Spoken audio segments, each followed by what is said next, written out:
welcome to the Kongversation. I'm Hyle Russell. And I'm Jeff Onan. Jeff, Jeff month is over. It's done. But I would like to be the first to welcome you to the summer of Jeff. I'm starting to feel indentured, I think. You wanted to come to the new world, Jeff, and me being the wealthy landowner, the land being a Donkey Kong website that's probably 20 years past its prime. You made this deal, and it was a fair deal, and you have to be on this podcast all year long, and then, you can go off and do whatever you want. Well, you say that I came to the new world, and I'll tell you a little fact. This is a fun fact for the audience. I don't know if you all know this, but old world monkeys, this is true, by the way. Old world monkeys have 32 teeth, but new world monkeys have 34 teeth. And just like the ongoing, never-ending Jeff month, as I've moved to the new world, it's getting long in the tooth. It feels like I'm pulling teeth almost a little bit. I think I've done eight podcasts since the tail end of April, which is a lot less than you've done, but it's also your job. I have been working like 60 hours a week since Valentine's Day. But also, and we'll talk about this because today we're going to talk about some things, and one of those is Sea of Thieves, and I haven't played the game very much. Right. And part of the reason, I'm here to tell you, Hyle, part of the reason that I haven't played it very much, and it took me a while to realize this and wrap my head around it, but every time I do one of your little podcasts, it takes up between recording time and preparation time, let's just say 4 or 5 hours each time, and eight out of the last 10 weeks, that's 4 or 5 hours each time. That is the free time that's so limited to me that I would be spending on video games. Yeah. And yet, like, I kickstarted Mina the Hollower, or Mina the Hollower. I don't know how you pronounce that. I haven't even claimed my redemption code.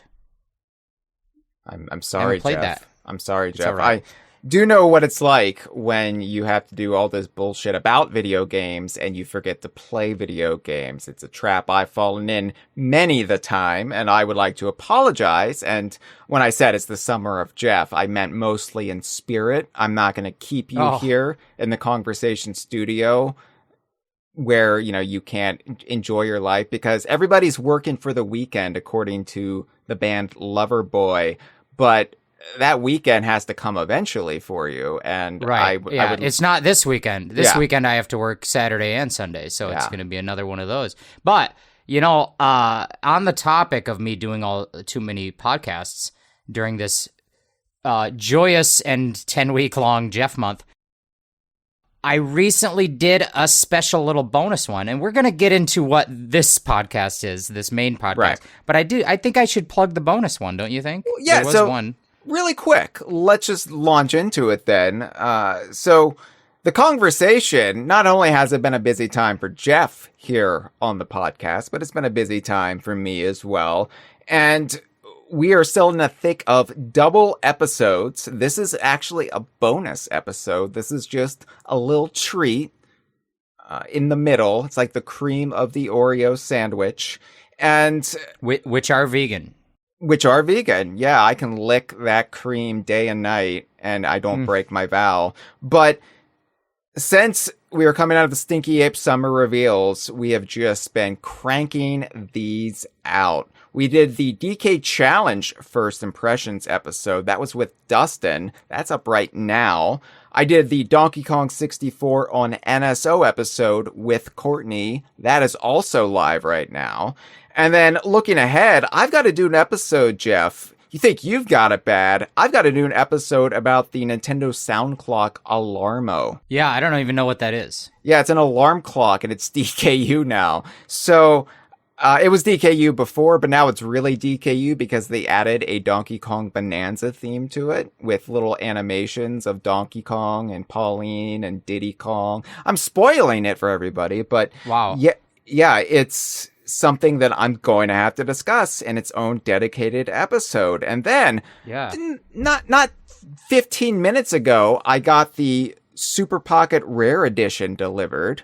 The new handheld that comes with 14 classic rare games, including Banjo-Kazooie.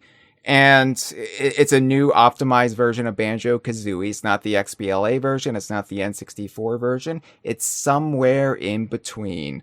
And I've got to do an episode about that, but I don't have time to play it because I have to do this episode with you. See, I know the feeling. Star Fox. We're recording this on Wednesday. The new Star Fox comes out tomorrow. I might do an episode on that. And then I've got another Yuka Replay episode to do with Freezer. Donkey Kong's 45th anniversary. We're going to need to celebrate that. And Jeff, you and I, we have a surprise for Dustin still. That's right. 2 more teeth. The new world is already bearing so many riches. You know, Hyle, I keep thinking that you remember how Donkey Kong doesn't have teeth? He has like a Muppet mouth. Do you remember this? Sometimes, yeah. So sometimes I keep thinking, like, how old is his world? How far back do the worlds have to go to have a monkey with no teeth? Or on the flip side, if we discover a newer world, will the newer world monkeys have 36 teeth? They just keep going until they have a shark mouth. Oh my God, that's honestly a great premise for like a sci-fi short story. The newest world, it's like the 17th new world, and there's just so many teeth in the monkeys. They're like the wind-up chattering teeth, except they're just all monkeys, and they chase you through the forest. Well, and New World monkeys are the only ones with prehensile tails. The Old World monkeys are lazy in that way. So I wonder if Newer World monkeys will have yet more prehensile appendages. This is called speculative sci-fi is what this is called. I can't wait to see what they can grab and with what. So... But we did, look at all those episodes, Hyle, as I alluded to. You're going to say it, but I could say it. I did another one. You did another one. There's this sort of little special one you can listen to, and it's called The Kongversation Other Voices. It's only for the patrons. So if you want to get in on that action, if you want to listen to bonus episodes, you're going to have to go on to dkvine.com/Patreon or patreon.com/dkvine. You sign up on there and you can get access to secret bonus episodes, and they have a little special thing. Not only do they have 2 fewer teeth, they have 1 fewer Hyle Russell. Yeah, I'm not on these episodes. They're called Other Voices episodes because the other voices, they don't belong to me. They belong to Jeff and Mitchell and Dustin. And I suppose there could be other people in there eventually, but so far, all 5 of them have just involved you 3, and that's fine. But yeah, they're all available for any DK Vine patron. You can just pull them up, and you can also just buy your way in. If you're like, I don't want to support DK Vine on a full-time basis, but I've got to hear these episodes, you can purchase them. You can purchase the privilege. That's right. So the current, most recent episode we did was a analysis and a reveal episode for the results of our non-DKU draft. Now, that's right. You can also find an episode where we did the draft, where we took turns picking from the history of non-DKU Nintendo video games, and then picking them, making a team, and then we let the patrons vote. Another perk of being a patron. So you listen to this new episode, you'll hear... they call that a poll tax, Jeff. Yeah. No, it's like bad, but I never said I was good. And so, yeah, and you know what? DK Vine, the Kongversation podcast, we have a pretty narrow focus, and especially Hyle, my good friend. But if you ever felt like listening to some people talk more broadly about Nintendo, we get into the weeds. We talk about the Pokemon anime. We talk about the relative strengths of GoldenEye versus Perfect Dark. That's not a Nintendo game. That's a Rare game. We also included those. What else? We talked about the variety of types of Zelda games that exist. Nintendo RPGs. We talked about what's the best of the 3 Splatoons. So give it a listen if you want by joining the DK Vine Patreon. We'd love to have your money. I mean, right. Hyle would. I don't No. get the money. If anybody purchases those episodes as a standalone, the three of you will get that money. Oh, see, that's really cool. I've learned two things just now. One, I learned that is an option. And two, I learned that it has not yet happened. It hasn't. But they're perpetually available, so eventually somebody's going to bite, right? Yeah, they have to. They want the physical media. They don't want just the monthly subscription. So, what else is there?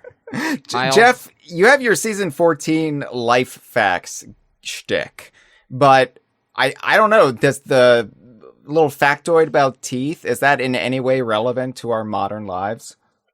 It's not advice. I would say no, that was just a bonus. Okay. It's sort of like the Patreon special episodes.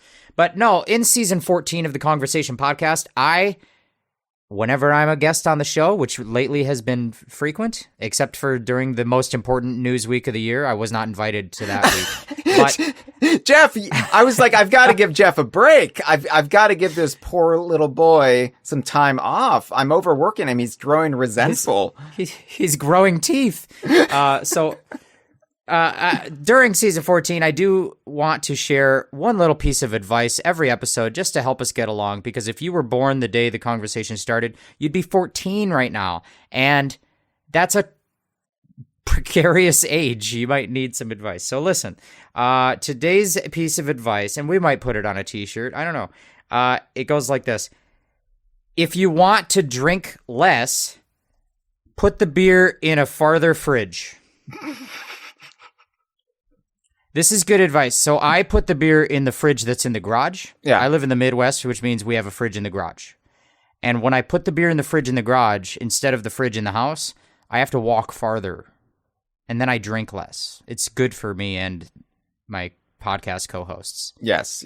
I have a little low-power mini fridge on my desk. I talked about this. I installed the it. Opposite of my advice. Yeah, no, that's what I'm saying. I installed it during Stinky Ape Summer, the week of news, because I was like, I'm going to be just stuck at my desk, and I'm going to need some seltzer waters and some Balls energy drinks. But I don't have any alcoholic drinks in there because, yeah, you want to stay productive. And if I do want a little refreshing adult beverage to kind of lessen my inhibitions and to feel loosey-goosey and like a silly boy, then I'm going to have to work for it. So I completely agree with that advice. Put it out of reach. Put it in a further fridge. Yeah. And the trick is then when you do get the beer, you have to get like 30 steps in or something. Yeah. That's good for your leg. Right. Yeah. Right. Good advice. And I hope everybody in our live stream appreciates said advice. I hope they're taking notes for all the advice you do, because I'm probably not going to put them all on shirts. But what if we did a t-shirt, Hyle? I've been thinking about this. What if there was a t-shirt that was like a big splash of like all of the different advices on one big like wall of text? You know, have you ever seen those signs someone will put in the yard? It will like there's a sign in the yard that says like, we think science is sexy and women are allowed, and you know those signs? I know those signs. They're good. I would have one, but I don't have a yard. They're like the planet is dying. There's only 30 more years of water, or whatever they say on the signs. We don't say the N-word, although they're good signs. But yeah, I agree with all of those messages, Jeff. So what if we had a t-shirt that was just a wall of text, and it was each of my advices, like how to open the banana from the correct end how hot tubs are bad for you? Yeah. I think that's actually a great idea. Maybe at the end of the season, we'll have a season 14 commemorative Jeff shirt. Oh, with 14 pieces of advice. Well, I don't know how many episodes you're going to be on, and that's a commitment to say that right now, that you're definitely going to be on 14, no more, no less. Well, I think that today, if we discount the other voices, I think that today is like maybe my 6th or 7th. 14 is a lot. Yeah, it is, but we have a lot to talk about this year. We are living in a golden era of Donkey Kong, and Rare also exists still. No. Hello to our live stream before we get started. We got Traveler of the Stars. Courtney is back. See, some people just can't get enough Kongversation. They co-host an episode and then they have to immediately be in a live stream chat after. Or, there's also a Jeff fan club. There is. People love Jeff, like Martrose and TJ. They also love Jeff. Yeah. So thanks for being in the chat. Also, I believe hundreds and hundreds of others. I don't have time to read all the names. The silent Jeff majority. Mm-hmm. Mm-hmm. Yeah. I'm basically Richard Nixon. I think. So, but instead of Watergate, we're talking about Water Boat because Sea of Thieves is a pirate game. So, what are we doing today, Hyle? We have several topics we need to get to. So, let's get into it. They're all tangentially related to Sea of Thieves, the studio behind Sea of Thieves, and the platform in which most people play Sea of Thieves. So, let's talk about Sea of Thieves Season 19, the Sea of Thieves movie, what? And the Woes and Drama currently engulfing Xbox. Let's start with that one, actually. I like to call it the Sharma Drama.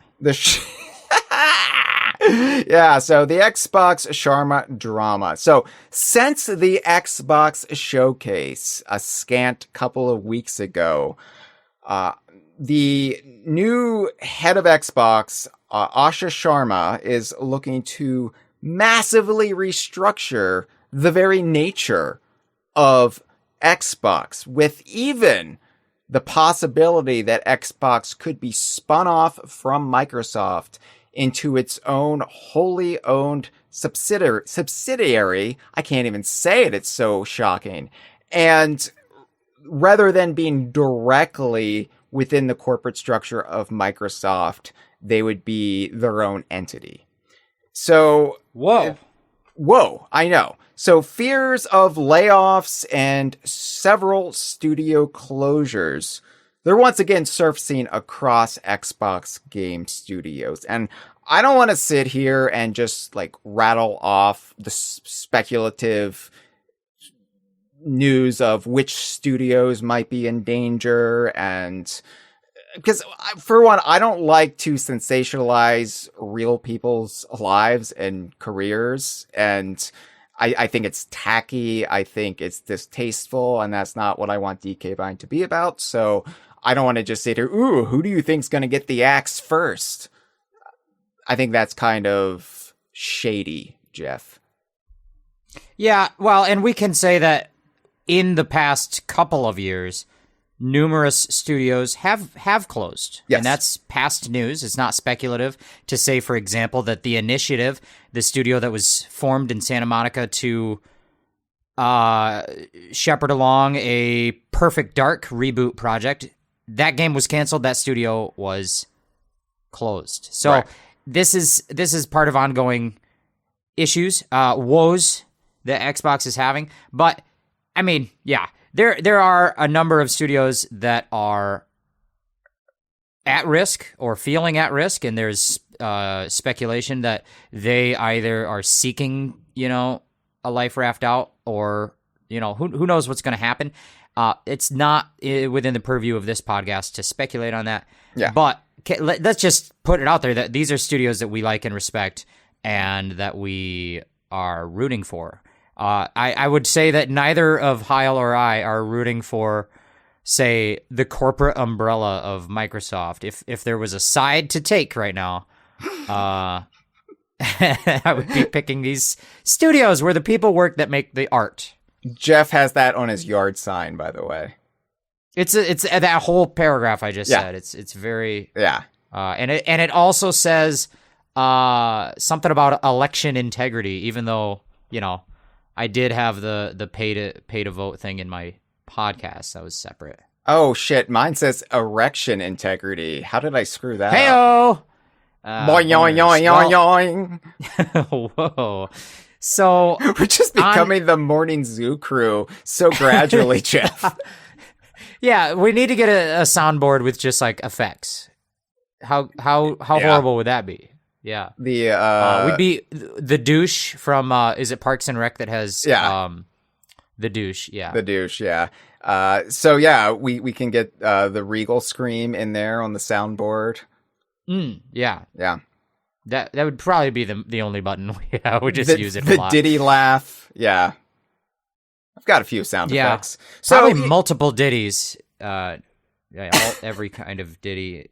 So listen, aside from the fears that there's going to be studio closures, a lot of restructuring and uncertainty, which, I don't, we're not at the moment terribly concerned about Rare's future specifically. Right.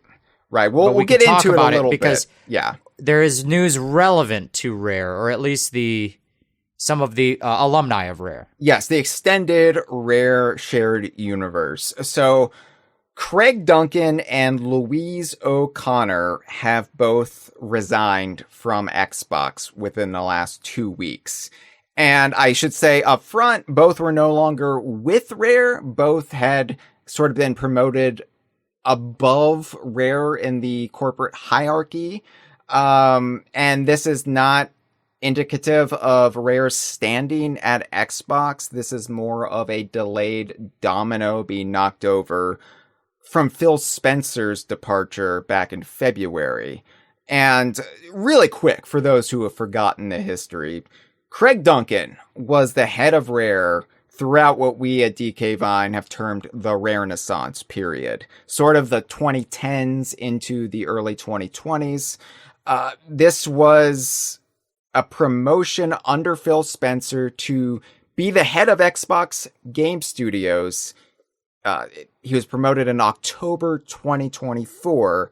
And then from there, Joe Neate and Jim Horth both replaced him at Rare, kind of splitting the duties. And, we're both fans of Joe Neate and Jim Horth magic, as we like to say here. But that's true. Louise O'Connor, of course, was a longtime Rare employee who joined during the development of 12 Tales, Conquer 64, which led into Bad Fur Day. She was an animator before becoming one of the studio's most prolific voice actors as well. And then under Craig Duncan, she headed up Rare's project incubation team, which would eventually lead to the ill-fated Everwild project. And then she and the rest of the Everwild team, of course, were released as part of last July's Microsoft layoffs. But she was quickly rehired by Craig Duncan as the new Xbox chief of staff like a month later. So can I just say this? So Craig and Louise moved up within the corporate structure of Xbox Game Studios. Yeah. And now because of the restructuring up at leadership, they have been let go.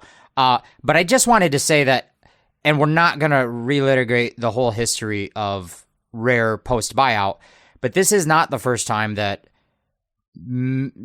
individuals within Rare's management have been promoted upward into Microsoft and Xbox Game Studios.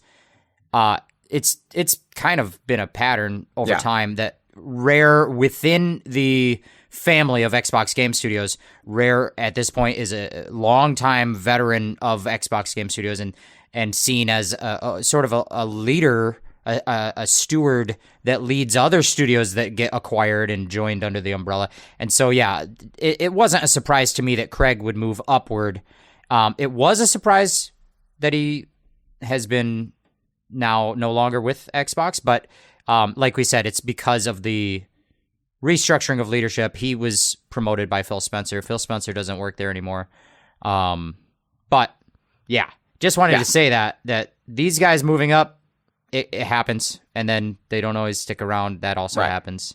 Yeah, Craig was closely aligned with Phil Spencer and Phil Spencer's vision, and with Spencer retiring in February, it was perhaps only a matter of time before Craig stepped down. And so I'm not that surprised by it, but I want to talk a little bit about Craig Duncan really quick, because we've both met him, we've both talked with him, we have had him on the Kongversation as a guest. So, personally speaking, I liked Craig. I still do. He was one of the most generous executives that I've ever met. And yeah, I mean, glad handing and whatnot, but he would always make time for fans, even the smallest, most pitiful outlets like DK Vine, when he didn't really have to.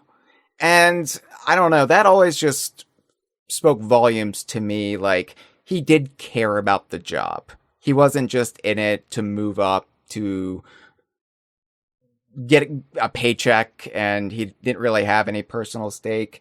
He did put a lot of himself into Rare and that job. And just on a personable level, I really thought a lot of him. That being said, I never worked for him, and maybe my opinion would be far different had I done so. Yeah, the personal element. I mean, I can say I really enjoyed meeting Craig and Louise, especially Louise and Craig. They were both just super generous and nice. Yes. I think it goes without saying. Maybe it doesn't go without saying. So let's just say it. Craig's leadership of Rare marked a stark turnaround for the company. I would say, I would put it in those words. Those are my words. Yeah. Jeff's words. Rare. Put it on a sign on the yard. Put it on a sign in the yard, like in rainbow stripes. Craig's leadership of Rare undoubtedly left them in a better position than they started with him. And there were downsides. There were, one might call, missteps. I mean, we've never had to be the guy to manage Rare, so it's hard to say what the right choices are. Can I just say, Jeff? Yeah, can I just say, Jeff? Yeah. I would be terrible at running Rare. Don't put me in charge. Like, don't call me in, coach. I'm not ready. You can't even run a podcast. Jesus. I got him. No, it's fine. It's fine. You're all right. You're good. You're no Craig Duncan. Listen, Hyle, the 2014 layoffs. Yes. Were not great. Nobody wants that. They sucked. And I'll never be a fan of such things, laying off humans. Don't like it. And I think I've called it the original sin of the Renaissance, where it's just something that happened that was kind of horrible for the people involved, for the people who are fans of those creators. It did inadvertently give us Platonic. So, in a roundabout way, like, I don't know if it really was a net negative for the broader collective of Rare fan culture, but I don't like when people lose their jobs. It's just right. I think somebody once put it in these terms. If you look at the resume of, for example, Chris Sutherland, and you're running a video game studio and you don't have a place for him in your organization, that's possibly bad leadership. What are we doing here? That someone like Chris Sutherland could get laid off from Rare is wild to imagine. On the other hand, we're not involved in those decisions, and we don't know what the political structure inside of company politics. You're trying to get everyone aligned in a direction, so I don't know how that all goes. That said, like you said, some of those people landed on their feet making Platonic games, but layoffs are not good, and we're seeing it a lot right now out of the Microsoft Corporation. Yes. That will be something people will always think about when they look back on Craig Duncan's tenure at Rare. But yeah, the thing is, it's never a binary, like good or bad. It's a fuller picture than that, because I think you're right, Jeff. I think Craig did have a hand in turning around the fortunes of Rare. I mean, I think it's easy to forget in 2026 just how quickly Rare Replay and then Sea of Thieves did turn around the perception of the studio, of modern Rare. Rare Replay perhaps did so more with diehard fans of the studio. this kind of re-embracing of their legacy. Whereas with Sea of Thieves, I think it finally gave Rare a mega hit with the general Xbox audience. Yeah, I mean, to say that Sea of Thieves is Rare's first mainstream success story, probably under Microsoft's into like their entire time with Microsoft. I mean, I would argue that Viva Pinata is a pretty modest but successful multimedia franchise with several sequels and a cartoon show. But really, having a new IP land with the big mainstream success that they were used to while they were in partnership with Nintendo, they hadn't had that under Microsoft. So right. Sea of Thieves was the first. I mean, Kinect Sports also modest success games. Yes. But yeah, right. Sea of Thieves was a turning point, I think. And I think that also, to be said, people are probably sick of us talking about Sea of Thieves. They want Rare to do something new, and I'm with them on that. But it's undeniable that Sea of Thieves has been Rare's most successful game, maybe ever. Maybe since Donkey Kong Country, but maybe ever. Yes, Donkey Kong Country or GoldenEye for sure. I think that Rare was in an uncertain place in the early 2010s, and there was even the possibility that they were going to shutter their gorgeous Manor Park campus in Twycross for a smaller space in Birmingham. And I think that would have really just done a number on the culture of Rare. And I mean, Craig came in and doubled down and decided to stay in the countryside, decided that Manor Park would be refurbished. And they've even added a whole new eco-friendly building to the premises now. So, I mean, it's better than ever.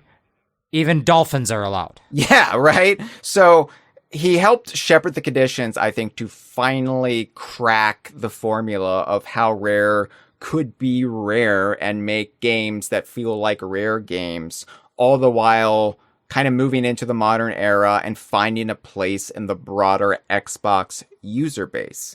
And Sea of Thieves did that. And so I think all in all, if you look at it from that perspective, then Craig Duncan's tenure at Rare is undeniably a successful one.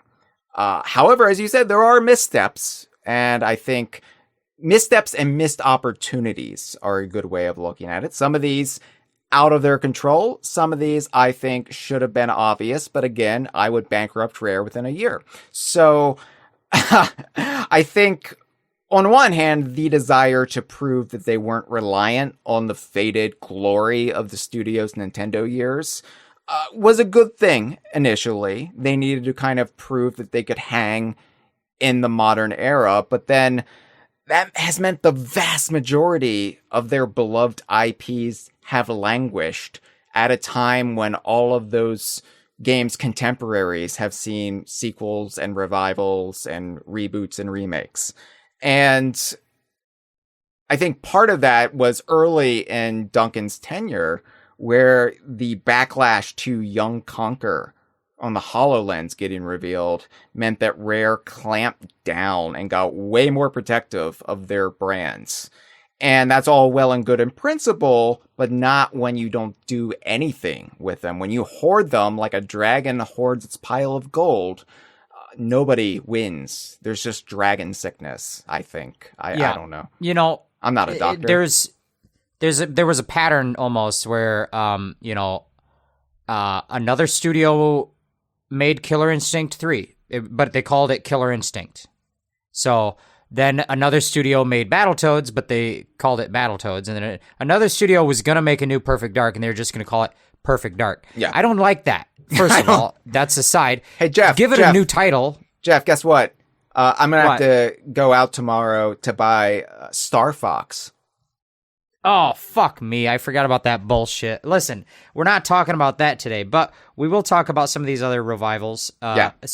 But you mentioned after Young Conquer, so that was kind of an era where Rare, Young Conquer and Conquer's big reunion kind of happened the same year, right?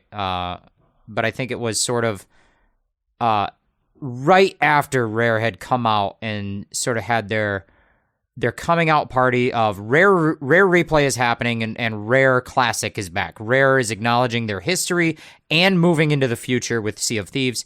And then you got these weird Conquer spinoffs.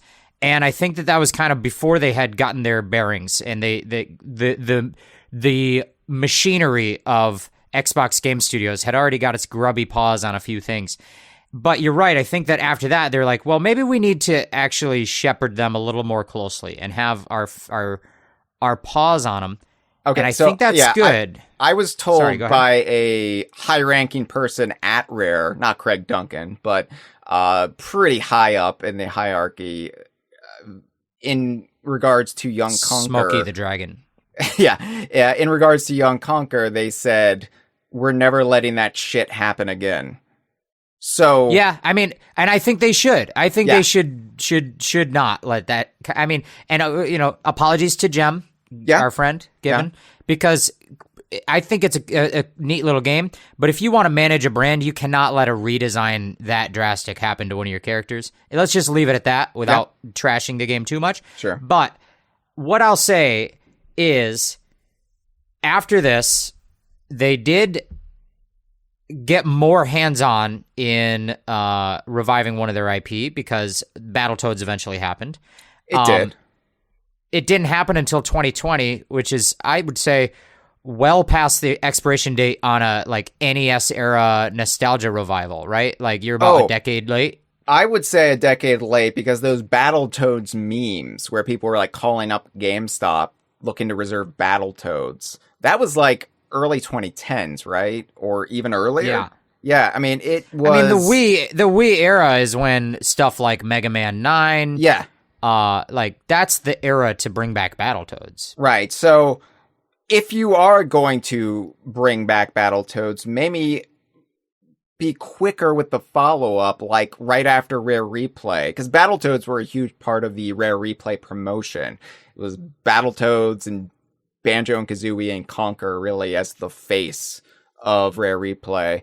And they really should have followed up Rare Replay. If they're going to do a Battletoads revival, get it out by 2017 or something. I know that the focus was on Sea of Thieves, obviously, but they did outsource it to Delilah when it eventually got made. I don't see why they couldn't have done that sooner. And then it was a bad luck because they did finally get it out, but they released this couch co-op game right in the middle of a once in a century pandemic. Yeah, you couldn't have predicted that, but definitely stinky.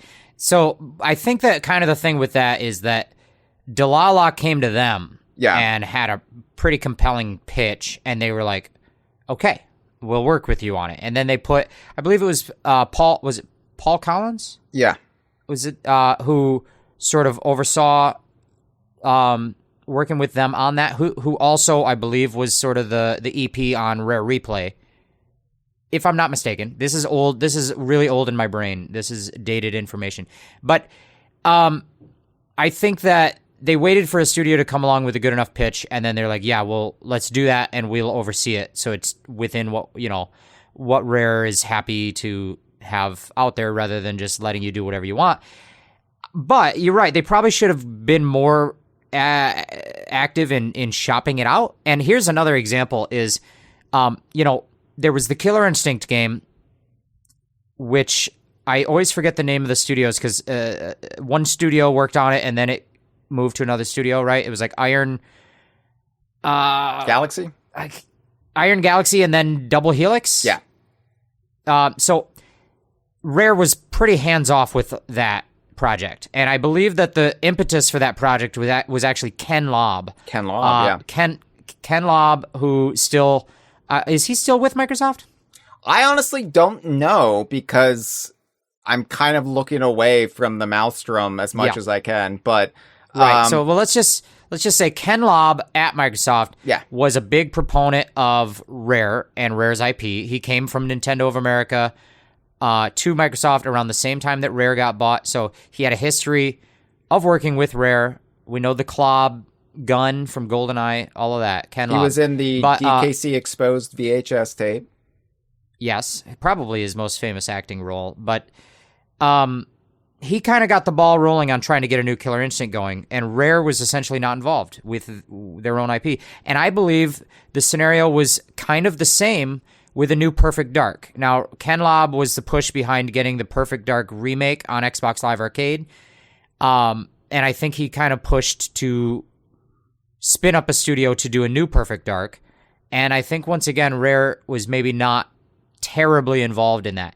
Now, if in 2015, post-Rare Replay, if Rare really wanted to kind of shepherd their brand into the future, which I think they did a good job of, like, shepherding their brand into the plush and desktop statue market. They did that pretty good. Yeah. The t-shirt game really stepped up after that. But I think they could have done more of proactively seeking out the studios to push their projects and, like you said, to keep their library of IP alive. In particular, you know, there was a lot of momentum behind that Killer Instinct game.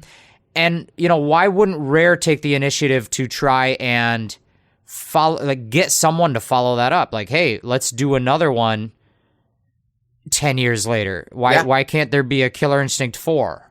Rare could have been the push behind that. But, you know, anyway. And, like, the poster child for all of this, Jeff, is Banjo and Kazooie, because we got them in Super Smash Bros. Ultimate in 2019, which was wonderful. We were there. We cheered. We celebrated. We hugged. We did the clapping. Yeah. It was like the theme song to Friends, how there's the clap. But instead of that, it was the Battletoads, and everyone clapped. That's how I remember it, Hyle. I remember a lot of people clapping to the music. Yeah. And then there was a monkey in Banjo-Kazooie, just like in Friends. That's all I have to add. Oh, wait a minute. I'm sorry. I was thinking of Battletoads. I literally just confused myself. I was thinking of the Battletoads reveal. We were clapping to the Battletoads reveal, not the Banjo thing. But we were clapping when Banjo and Kazooie were revealed in the Nintendo Direct for Smash Ultimate. Maybe. My brain really erased all that. As soon as you put it on video, you stole my soul. Oh, I did. That. Yeah, well, that's why I'm working you so hard, because I own the eternal part of you, Jeff. So, look, I don't think I am the first to say that there should have been plans being put in place for someone to do a new Banjo-Kazooie game almost as soon as the ink dried with Nintendo in 2018. I think that, and I know that there are contingents of people within Rare who did want to do a new Banjo-Kazooie somewhere, but too many people, I think, at the studio felt that being in Smash was, like, the present was the treat for Banjo-Kazooie fans, and they didn't need to do anything else with the property for a while. And that's not how you can rebuild a brand. If you're looking at it as this obligation, it's like, okay, we got through that.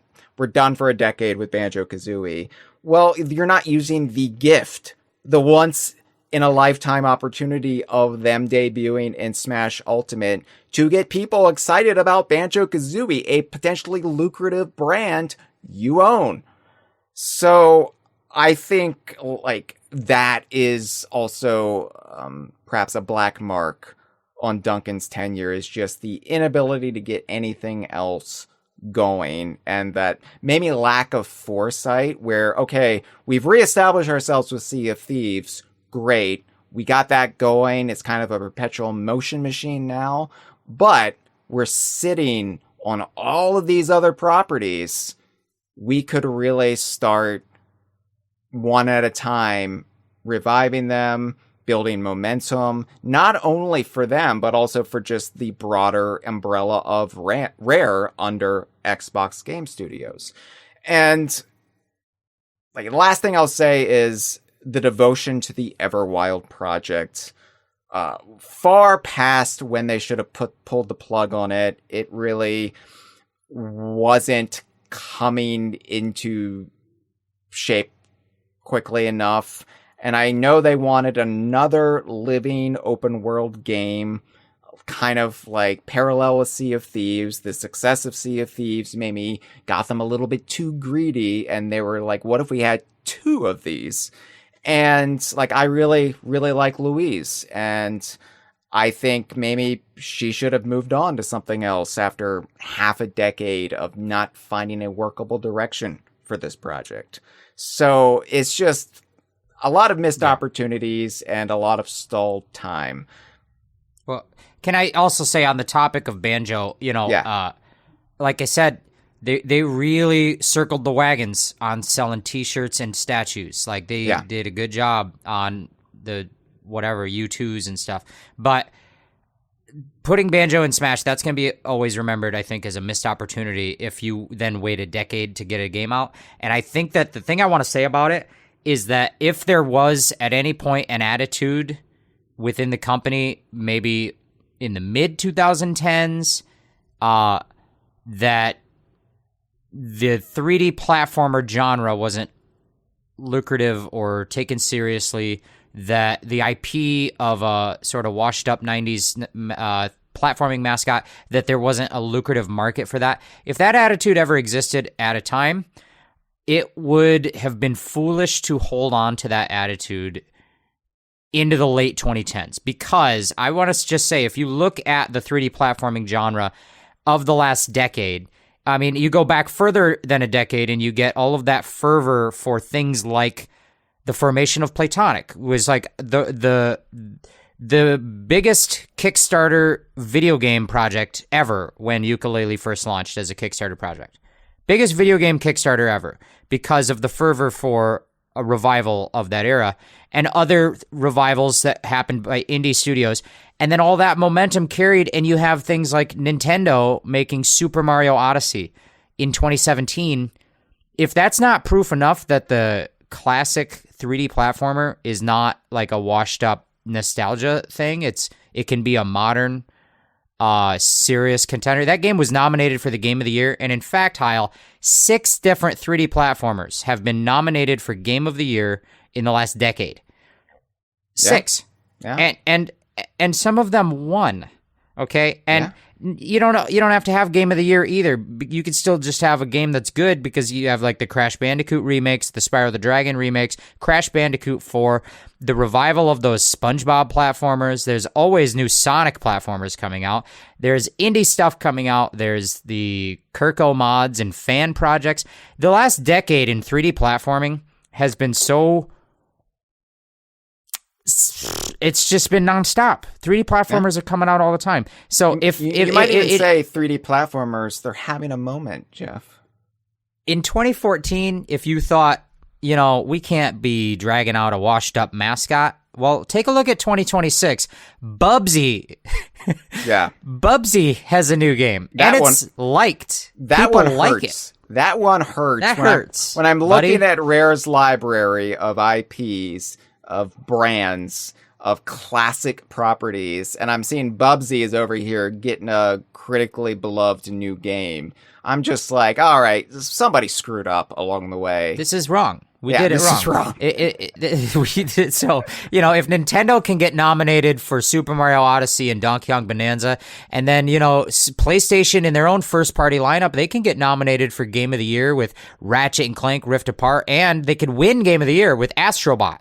Astrobot won Game of the Year. Mario Odyssey couldn't even do that.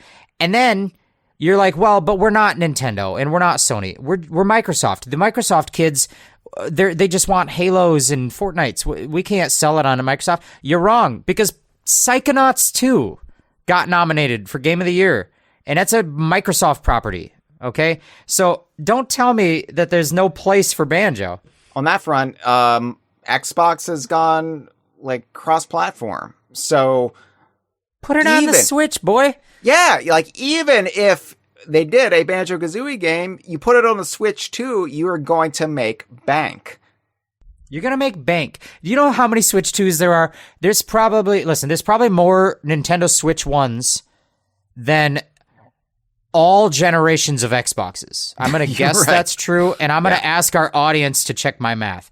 But if you add up the sales of every generation of Xbox hardware, it's probably about equal with just the Switch. So, I'm not going to tell anyone how to do their job, but I don't have to because it's not Craig Duncan's job anymore. I will say, you didn't do it. It was your job to do it, and you didn't do it. It's a shame because I could have told him this. I had him in my Rolodex. I could have just said, "Hey, Craig, chop chop." I did too. I did have his card. But listen, no, I joke, I hyperbolize, but I do think we do need to round back and say what I said right out the outset, that Rare is significantly better off now than they would be without Craig Duncan's contributions to running the studio. Agreed. Would you agree with that? Absolutely. Like, I think Rare is a much stronger brand, a much stronger studio now than it was before Craig Duncan took over. And I'll personally miss him. I will. I was really optimistic about what his promotion in the Xbox hierarchy would mean for Rare, especially with Neat and Horth managing the studio itself. Yeah. I was like, all right, this is shaping up to mean good things, because I do still believe that Neat and Horth are more open to kind of exploring the grand library of Rare than maybe Craig was when he was immediately in charge of the direction of the studio. Not that Craig Duncan was opposed ever. He just really had a vision of what Rare needed to be, a point they needed to get at. And I thought, okay, so this is kind of like a win-win, right? Craig Duncan is higher up within Xbox Game Studios. We have two people more open to exploring the wider range of games Rare could make or license out to other studios. But Phil Spencer's own implosion sort of salted the earth of those possibilities. We're not getting any of those seeds grown into bountiful harvest, Jeff, and it's a shame. Yeah, it did kind of, for a minute, it did sort of feel like if somehow your friend group slowly took over the student council, and it's like, we're like, guys, we're running the school now. Like, we're like, and like Craig moving up and then Joe Neat in charge. It was like, wow, we really like, we're slowly, body snatchering. You ever seen the movie, The Body Snatchers? We're I've sort seen of body like snatchering. 2 of them. Yeah, me too. So there's it did feel like we were, hashtag winning or something, but within Microsoft, if Microsoft is your overlord, you cannot be winning for too long. So yeah. So, but so far, Rare is not on the chopping block right now. I don't want to say that too loudly because there's a lot of summer left, and I don't want to be back on this podcast to defend my statements. Yeah, I think Craig Duncan did leave Rare in a good, solid position. As you said, Rare has kind of become almost a steward of other studios within the infrastructure. They do a lot more than people realize within Xbox Game Studios. Like, there's even people who don't hear the innings and outings, like you or I might sometimes. You can look at the history of Rare at Xbox Game Studios and see that they've had a pretty outsized influence. I mean, you look at how Rare themselves designed the avatars for 360, and then we're kind of in charge of the flagship software for the Kinect. I mean, Rare are, whether they've had runaway successes every step of the way, they have been in a role of sort of the older brother that is older brothering the little brothers, like the Double Fines and the Ninja Theories, and and we just hope that nobody kills our little brothers. We just hope that our little brothers live forever and ever. But yeah, like, especially with Sea of Thieves there as a reliable, like, ongoing game that continually generates revenue. I think it's a big reason Rare isn't being brought up in these discussions at the moment. Fingers crossed, knock on wood. I'm not saying they couldn't be, besieged with layoffs at some point. I'm not saying that bad things aren't on the horizon, but I do think just as far as continually existing as an entity, as a studio, I don't think we have to worry about that for a while. Yeah. And can I just one more time reiterate? We're talking about human people and their jobs. You know what I mean? These are whatever your personal opinion about fandom, you put it aside when it comes to people's livelihood. We hope that there aren't more more devastating layoffs, even though we can anticipate there probably will be some more. We're sorry to hear about the positions that do get vacated and all of that, but we have to sort of assess how someone handled our favorite studio, because we talk about this favorite studio every week on the podcast. So we have to talk about it, but we also have to acknowledge that these are human people and these are their jobs and their families, and so it's serious business. Right. Serious monkey business. I think that I like Sea of Thieves, Jeff, and I know it's not for everybody, and there are probably people out there who would take glee if in something happening to Rare, because they're like, well, the company's been dead for 30 years. And that's just the shittiest behavior. Like, I know there are Xbox diehards who cheered Craig leaving, and I'm just there's probably people who think that magically if somehow if Rare closed tomorrow, then maybe Nintendo will buy Banjo. And it's like, that's right. Like, what are you talking about, homie? That's not a thing. That's just not a thing.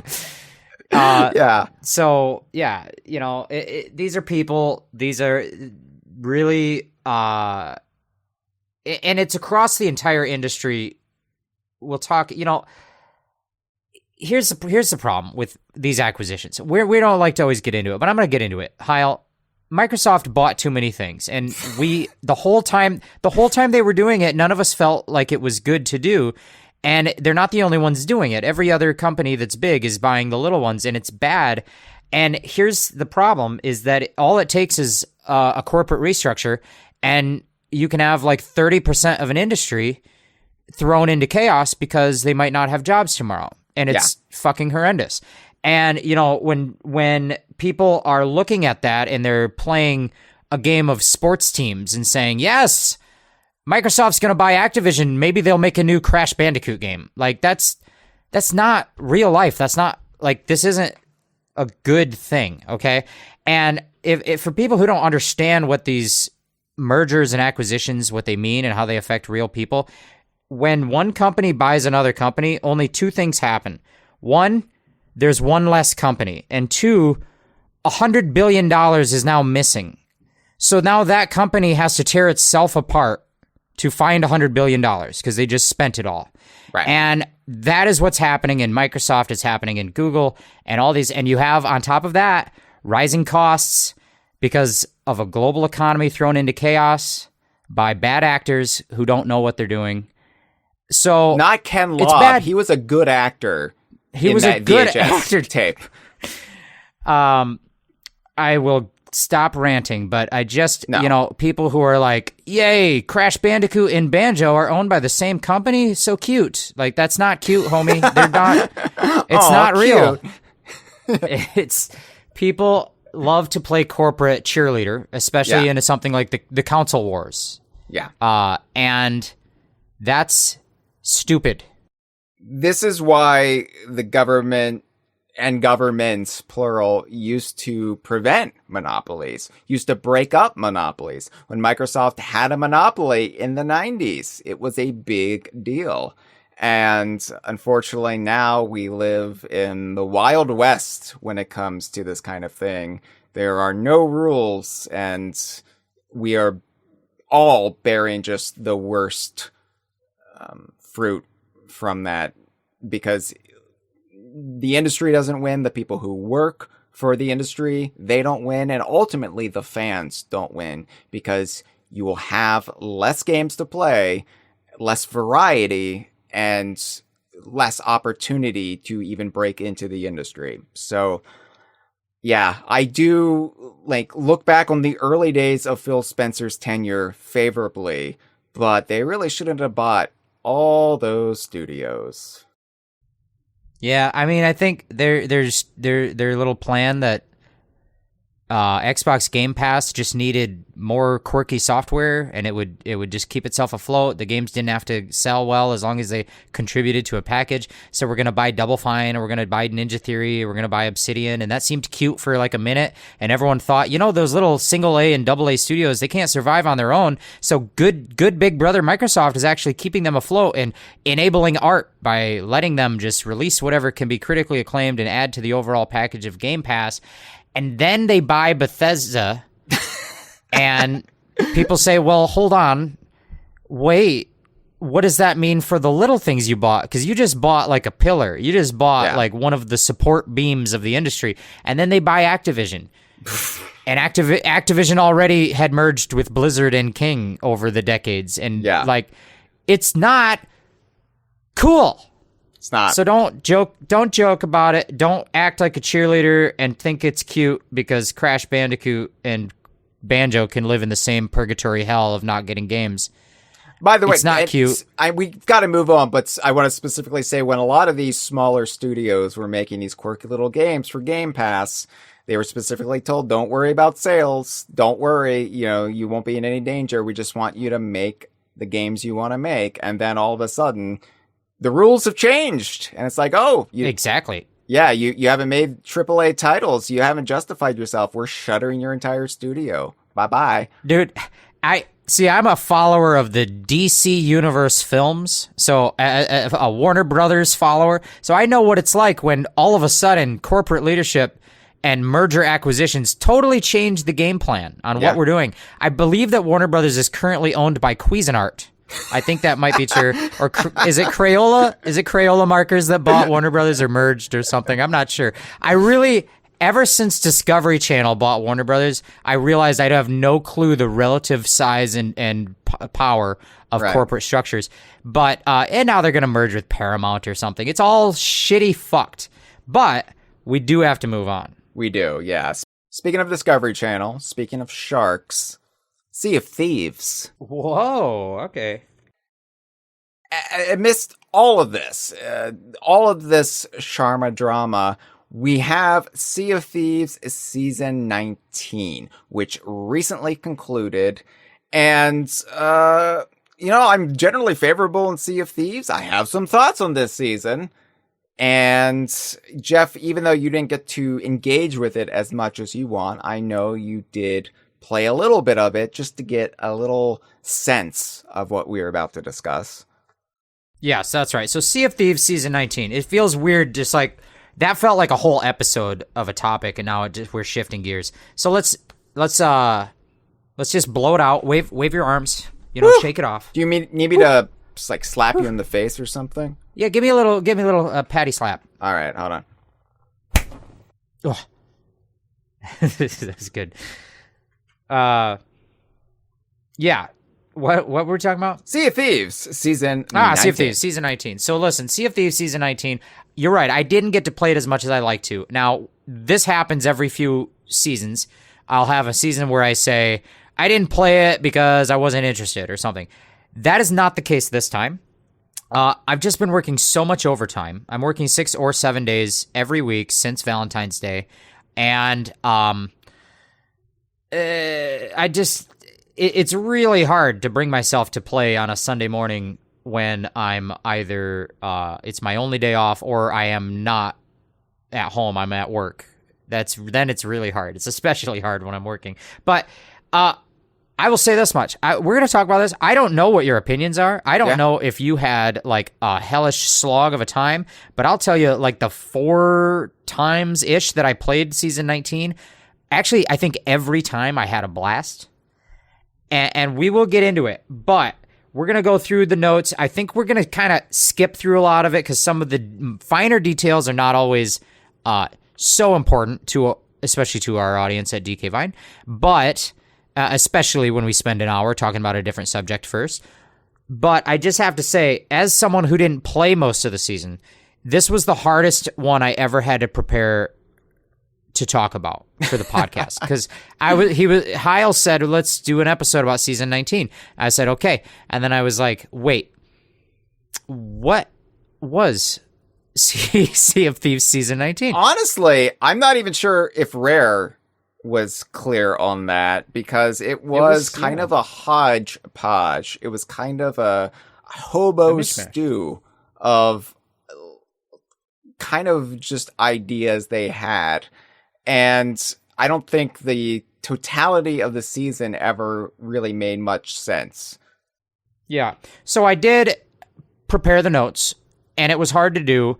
I had to sit down for many long hours on a microfiche.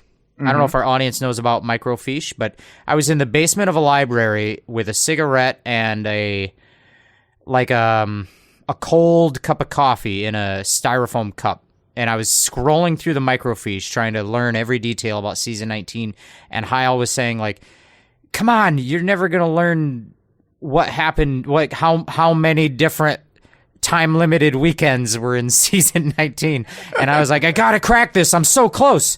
And I kept scrolling through the microfiche, and I did manage to put together notes. And what I learned is that season 19 of Sea of Thieves basically had 3 acts to it, as was the customary tradition. And it was these 3 things. Act 1 saw a refresh to the Hourglass battles, the Fates of Fortune battle for the Sea of Thieves. Act 2 had the addition of a brand new recurring event structure. These sort of special events called Bilge Rat Weekenders that are supposed to happen like every month. That was a new introduction in Act 2. And then Act 3, we're right back to the Hourglass mode, but with a new free-for-all, last ship standing sloop battle mode. Yes. So that's what I learned.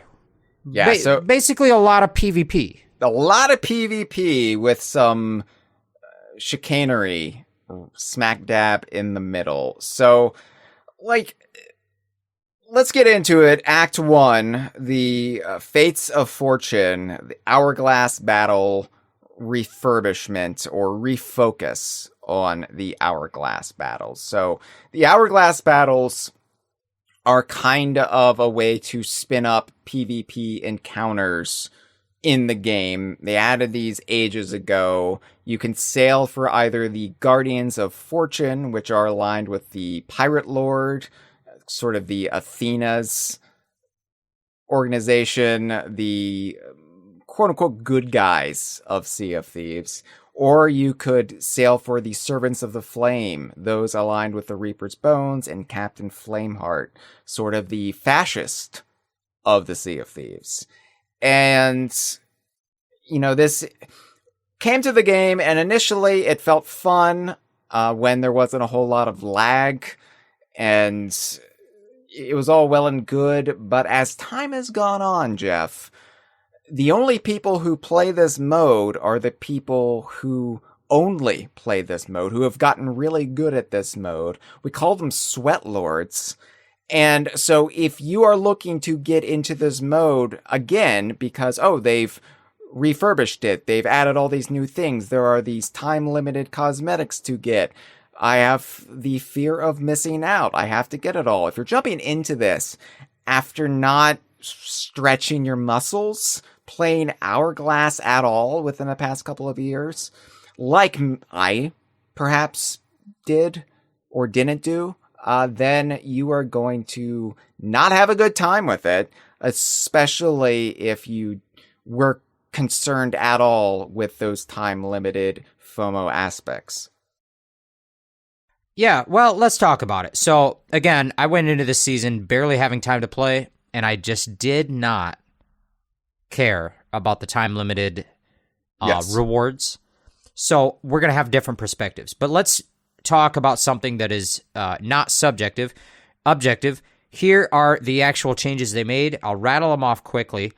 Now, we know that when you go into Fate of Fortune Hourglass battle, you basically are saying, I want to go into a 1v1. I want to go into an arena and fight another ship. And the last one standing, last one who survives wins. Me versus another ship. So they have improved that with a few things. One is that the battle boundary will now shrink at timed intervals. And that is really good. That's a very important, good thing they probably should have done from the start. Agreed. Partially what it does is it means that the match eventually has to end because you can't just keep... Like, what will usually happen is we'll fight them and we'll put some holes in them, and then they'll put some holes in us, and then we'll kind of drift for a while as we fix our holes, and then we'll look at them and we'll say, oh, no, they fixed their holes. So then we'll go and fight some more.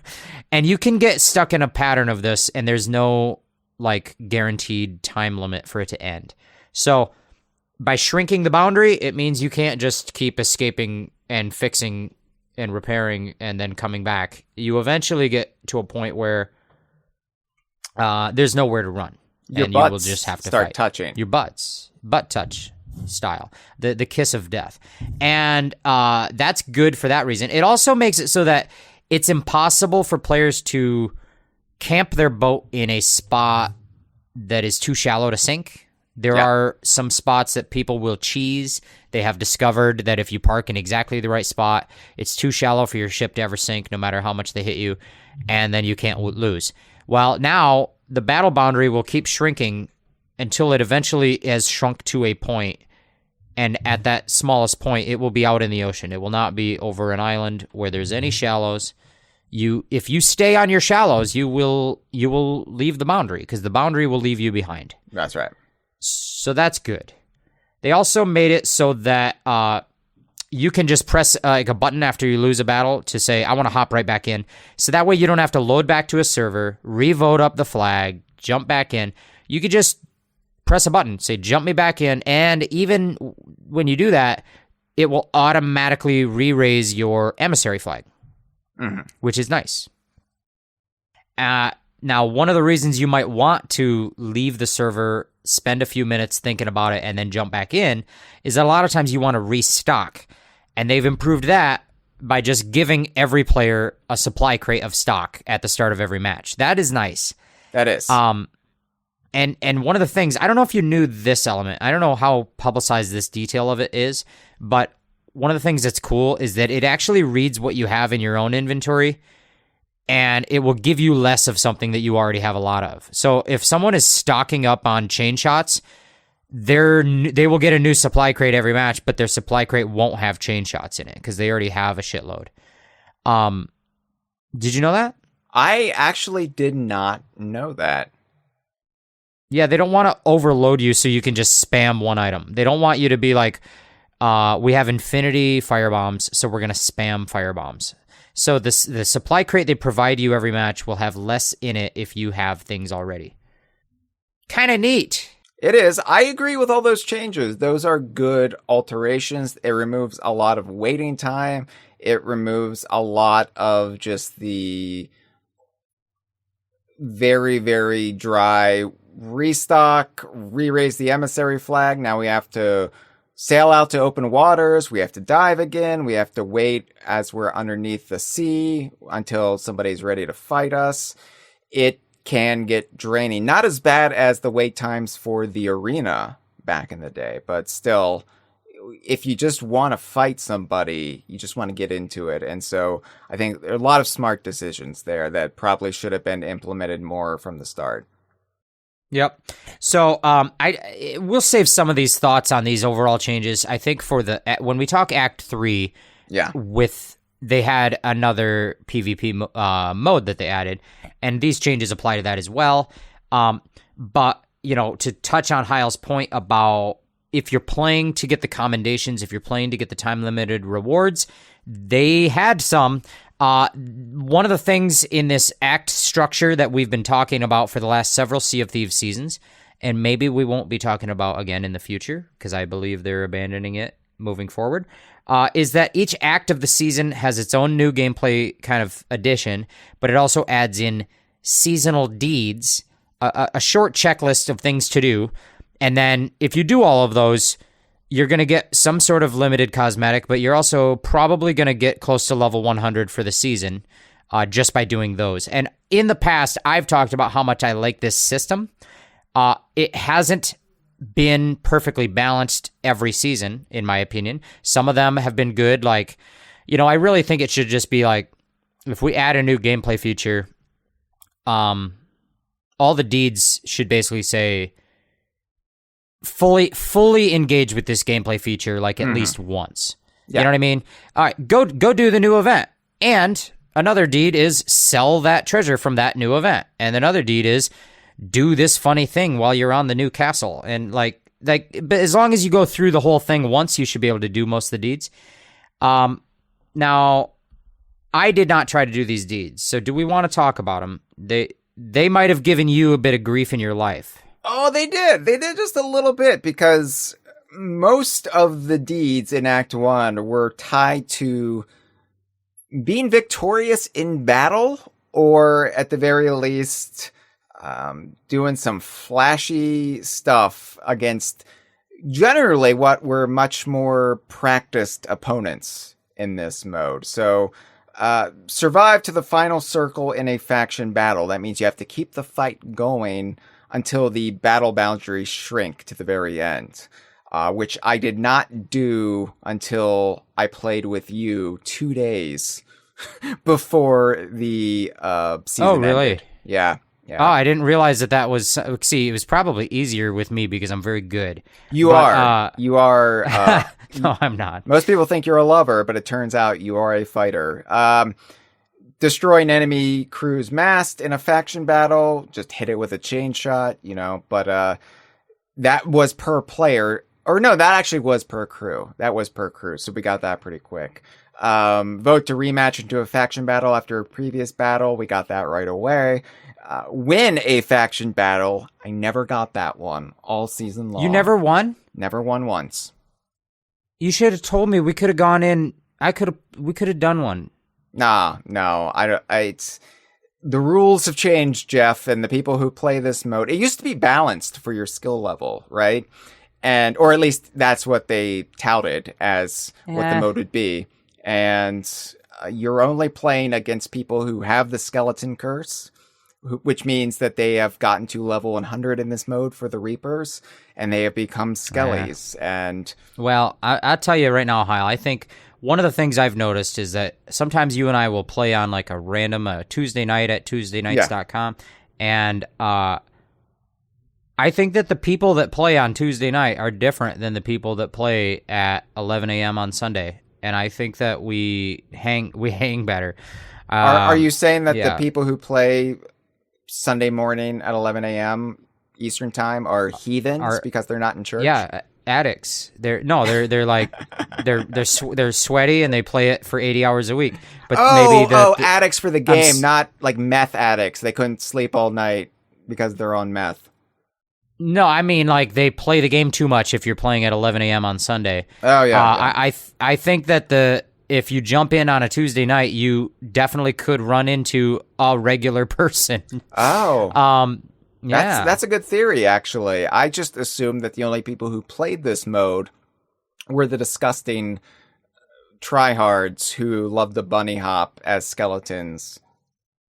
No, those are the only ones that have time for it at 11 a.m. on a Sunday. Oh, okay. I am mistaken. And you. Yeah. Well, but okay. Yeah. So win a battle, you didn't win a battle. No. Damage another player with a cannonball. That's easy. I think I did that again with you. And then cash out an Hourglass of Fate with a Reaper's Bone or Athena's Fortune Emissary flag equipped. So basically, successful... Win and cash out? Yeah. And earn a faction battle streak of 2 is the final one. So win 2 times in a row. I didn't even win one time in a row, Jeff. I'm bad at this mode. I'm bad. And I feel like I can't get better at it because I'm only going up against the bunny hopping, sweaty meth addicts. Well, okay. You and I didn't get to play it together too much. We'll save our thoughts for the sloop mode later. Sure. I will also say there was, to add pressure to your pressure boiler, there was also weekend-only events throughout the season. Yeah. Called the Fight Nights. Now, Fight Night is a misnomer of a name because I believe it lasted 4 nights, or at least three or 4 nights. And there were 2 different Fight Nights throughout the first Act 1 of the season, but these were basically, you could get boosted renown, you could get boosted rewards for the factions. You'll actually, and I say this all the time, I hate how I can't remember the name of anything in Sea of Thieves because there's there's a difference between renown and favor and allegiance, which is what I'm talking about now. I need to amend the issues I had with Craig Duncan's tenure. This is another one. Yeah. So it's Rare Thesaurus has been overused, and they just need to create their own made-up terms for things. There's deeds and commendations and renown and favor and allegiance and reputation and all of it. So listen, you play during the fight night, you're going to get increased allegiance for your faction and some other stuff probably. But there's also a time-limited reward. And the reward was, if you could win 3 times, you could unlock the fancy jacket. Yeah. I have actually finally broken my FOMO for a lot of the time-limited cosmetics like this, because couldn't do it. And there was one a while ago where you only had the weekend to do it, and it was like win 3 hourglass battles in a row, and you get like a little painting or something. I'm like, this is getting ridiculous, and I'm never going to get all the cosmetics anyway. That shouldn't be my criteria for engaging with the game, even though I have tried. Lord knows I have tried, Jeff, but I am only flesh and blood. I am only human. I only have so many years on this planet in this form, and I don't want to spend all my time staying up at all hours trying to get some sort of bullshit jacket for my pirate character that I'm never going to put on him. Yeah, I don't have nothing to say about that. I didn't get all the stuff. I quit getting all the stuff. But it is definitely a source of pressure. They know when they put a reward in there and put a time limit on it, they're doing it for a reason, because it's desirable to people. So I get it. FOMO's a thing. The balance on it has always been a topic of discussion with Sea of Thieves, whether they're hitting the balance with regards to the FOMO. I think at this point, they genuinely are not thinking that players want to get everything. I think they're thinking this fight night is a really great incentive that players are going to love, to have a weekend where their rewards are boosted, and it'll be fun if they can win the jacket. I think that's all the thinking that goes into it. Like, I don't think they expect players to get them all, and it is tough. But we will find as we keep talking that a weekend-long thing with limited rewards is kind of the theme of this season. Well, speaking of, let's talk. So Sea of Thieves also celebrated its 8th anniversary early on in this season 19 in Act 1. And there were various things going on, including a free play weekend. Anyone could jump in and play Sea of Thieves. There were cosmetic bonuses, all the stuff they do every year on every anniversary. Microsoft Rewards had a punch card. I don't know what that is, Hyle. Did you do it? Oh my fucking god, Jeff. Fuck. So I poked him. This punch card, oh my god. So you had to go through all these hoops, and you get this flag or whatever for the game. And I thought, this is something I can passively engage with. It's basically use the Bing search engine something like 5 times. But you've got to use it 5 times on desktop and 5 times on mobile. And the mobile one would only work like 10% of the time. It would only register a punch 10% of the time. And you could only do it once per day. So you have to like go in, okay, is it going to work today? No, I can't try again today. Great. And eventually I muddled through. What I had to do was I had to download the app, which I didn't want to do, but I did it, and then I deleted the app as soon as I was done because I did not want it on my phone. And I know, it's just a dumb flag, and again, my FOMO has been broken for this kind of thing. I shouldn't have even bothered, but I thought, well, I might not be able to sync somebody who obsessively plays this game 80 hours a week, but I certainly know how to use a search engine. Yeah, no, I'm sorry, man. I didn't do it either, but no, I eventually got it. I did it. I got the flag that I'm never okay. going to use because it's ugly. It's the color of poop. I don't want it, but I have it. Yeah, no, I'm sorry you did that. They also did Now, this one you're going to have to explain to me. Now, you did also explain to me the punch card, but I didn't want you to. This one I do want you to. So there was a community weekend, which they do every season. We all know about that. We love it. Season 8, not season 8, season 19, community weekend, 8th anniversary. Okay, for the 8th anniversary of of Sea of Thieves. Jesus Christ. There's too many weekends and numbers. So for the 8th anniversary of Sea of Thieves, during community weekend, they did like a little scavenger hunt for cakes. Some people are calling it a cakewalk. Which is apparently not just an idiom. Yeah, I had to have cakewalk explained to me the other episode. I didn't know what cakewalk meant. And I thought it was like a sort of something they do in like churches and rural fairs and stuff, where people like walk with their cakes, and then hungry people in the crowd like then bid on that cake, like a bachelor or bachelorette auction, like, ooh, I want to eat that one, $300. That's apparently not what a cakewalk is. It's like musical chairs. Yeah, I think it's like I think it involves the slavery era of the United States history. I think that there's some details to it. Is there some dark underbelly to the cakewalk? Well, I think that I think it had to do. Okay, I don't know if I can tell it right. Let's just let it go. Google it. Why is this becoming the most enduring mystery of the Kongversation season 14? The cakewalk. Right. No, it's hard to run a podcast. It's no cakewalk, but yeah, okay. We'll come back. So there was a cake. Later. There was a cake mystery. There was a hidden cake mystery. They did this before with the anniversary, where they hide cakes throughout Sea of Thieves, and if you find all the cakes and you engage with it, you get like a title, like Cake Gobbler or something. And it's kind of a fun little thing. It's one of those things that, low pressure, because you're just trying to get to a location, press the button to show that you saw the cake, and then you get the Cake Gobbler title. But let's be honest, the game is huge. There are a lot of locations in the game, a lot of nooks, a lot of crannies.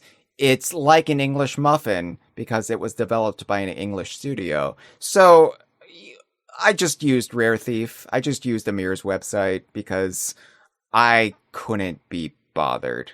So I just found the cakes that way. We have to go to this island. This island has a cake. Yeah. And, okay. So that was it. You found cakes. We found cakes. Good. Yeah. I don't know how they keep in the tropical climate in the elements like that, but yes.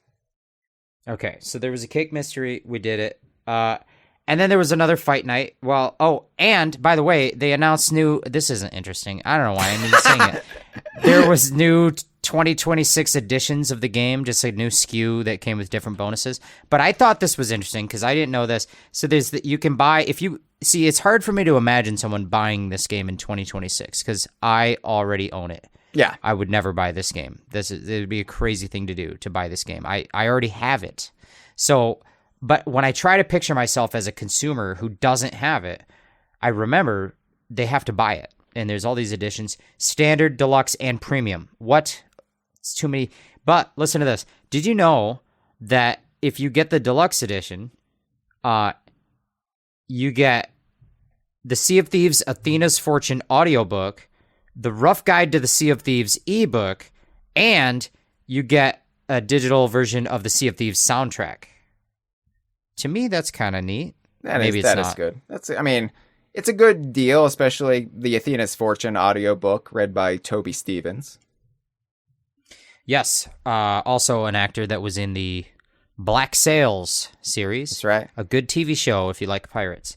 And I guess I'll move on. He was in the last Brosnan Bond movie. He's a rare character, basically. Yeah, he's as relevant to Donkey Kong as Star Fox is. So, I think we move on. But okay, so in Act 1, I want to, as we go through this, I want to read some dates to you. I want to read some calendar dates. Oh boy. Act 1 started on March 19th. The fight night ran from March 20th to March 23rd. again with a time-limited cosmetic.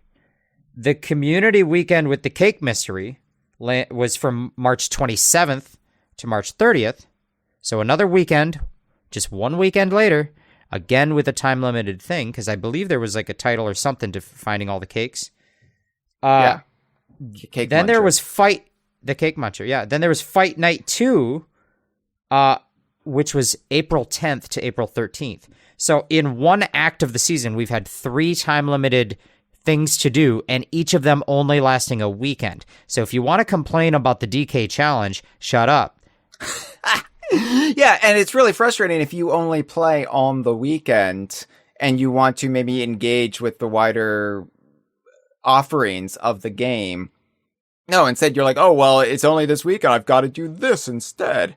And I feel like Season 20 is also falling into that trap. And I know they want to keep people engaged with the game.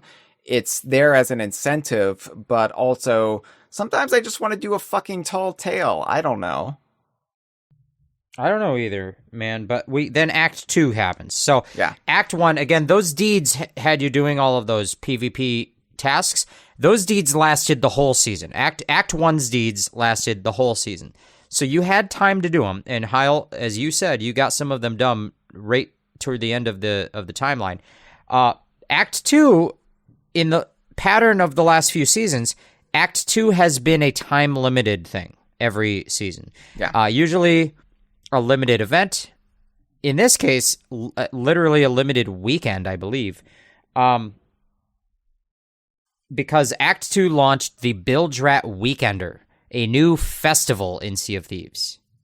Which, can I just say that's a weird name for it? Like, I associate the term it's horrible. Weekender with like a supplementary insert in a newspaper that they put out like on Saturdays or Fridays. Like, here's what's going on in the town during this weekend. This play is show. You know, it's like... I use the term Weekender for the DK Vine newsletter I send out to patrons every Saturday.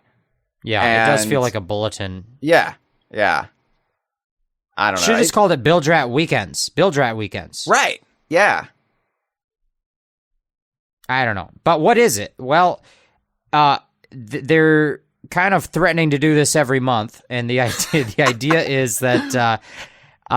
the Bilge-Rats, so the Bilge-Rats are a very interesting part of the history of Sea of Thieves, because when they launched, the Bilge-Rats sort of represented a time-limited task that usually was just something changed in the world of Sea of Thieves, like a gameplay edition happened. And then there's this group of people called the Bilge-Rats that just love the thrill of trying stuff out and being adventurous. Yeah. And so the Bilge-Rats would invent the tasks and say, oh, did you know that skeletons can now carry gunpowder barrels? Well, I've got a list of challenges for you. I bet you can't blow up a chain reaction of 3 skeletons with gunpowder barrels. And you're like, I bet I can, Duke. And then you do it and you'd get some doubloons. So that's what the Bilge-Rats are. Well, now they're back.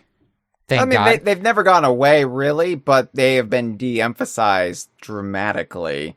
They haven't been in charge of the events, really, yeah. Yeah. In fact, they stopped calling the tab in the commendations.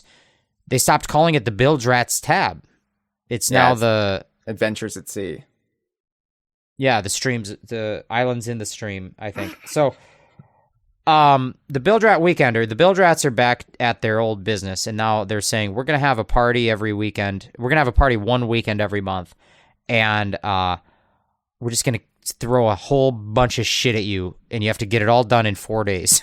Yeah, so, and we want you to do a bunch of weird shit along the way. I love it. Let's talk about it. Okay. So there's really 3 main pillars to this.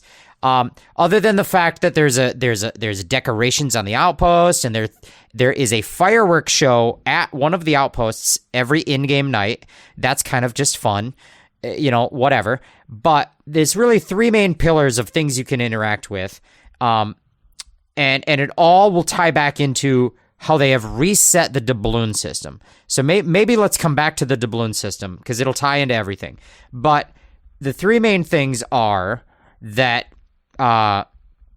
there is there's the Bilge Rat challenges, which are just goofball, stupid things you should do, which I love. That's what I think the Bilge Rats should be. The Bilge Rats are like the people who said, we built a chair on top of a mountain. I bet you can't sit in it. And that's what I love about the Bilge Rats. So there's a list of challenges. That's one of the 3 pillars. The second thing is every Bilge Rat weekender, they're going to bring back a past event. An event that was time limited once, that just engaged in some sort of unique little gameplay. It might have time limited voyages, and we'll bring that back. That's the second pillar. The third pillar is that the Smugglers League, represented by Duke, has some time limited voyages where you can just get some treasures that will give you doubloons. So all of these 3 pillars give you doubloons now. And that all feeds into the fact that they've totally reset the doubloon system. Yeah. And doubloons were introduced with the Bilge Rats back in the day, but they've added so many things over the years that give you doubloons that they kind of became useless. They kind of became unwieldy as a currency. Yeah, they basically had too many doubloons in the ecosystem. They printed too much money, and the money became worthless. And they had to basically start over with their little currency. Yeah, so the way it first launched, I actually, all the way back in the very first Bilge Rat Adventures, which were the first sort of events in Sea of Thieves, after the Hungering Deep happened, they started Bilge Rat Adventures, and they would have every event a set number of tasks. Each task would earn you doubloons. That was the only way to earn doubloons. And then the only thing you could spend doubloons on were a few new cosmetics that were unique to that week or whatever, that event. And you would have to do every task to get enough doubloons to buy everything. Basically, I have $100 worth of new clothes, and I will give you $100 if you do these 5 things. And that was it. That was all doubloons were. There was nothing extra. If you missed one thing, you couldn't get everything. That was it. It was 100% money in, money out. And then they very quickly added bonus doubloons for doing a bonus harder task, because then you could stockpile a few in case there was a future month where you found one of the tasks too hard. You earned, I earned 50 bonus ones last month, so I've got some. And then they started adding in items that will earn you doubloons that can be found infinitely. I could get doubloons an infinite number of times if I just keep finding this one item. And then they let the game last another 8 years. Oops. And it stopped working. It didn't work anymore. They shouldn't have done that. So let's talk the doubloon reset just very briefly. They reset the currency. Everybody's doubloons are gone. They paid you for it. I'm not going to get into the details. Do you think that was all fine? I didn't have a problem with any of that. They paid me money, I think. I wish they would have changed the color from blue to red or something. I don't know, just to show hey, it's different now. We had to discontinue the old currency because counterfeiters or something. Just come up with a reason why all those doubloons I had were now worthless. But it's fine. It was necessary. It's one of those things where in a living, ongoing game like this, you're going to hit snags. You're going to hit things that you didn't intend. And then you have to either just let it run wild, or you can step in and rectify it. Yeah. So they reset everyone's doubloons, and they paid you for it in some fashion. And then now you mostly can only get doubloons during the weekenders. Now, there's a couple of ways you can get doubloons outside of that. I think that doubloons are part of the rewards in the season track. Yes. I think their doubloons can be found if you sell a Reaper's chest. But other than that, there's probably at least a dozen other treasures that used to give doubloons, and now they don't. Right. On top of that, they've added in a hard maximum cap. You cannot have more than 4,000 doubloons. And that is good, because I think it just means that it stops it from going off the rails again. We don't need people hoarding wealth. We don't need trillionaires.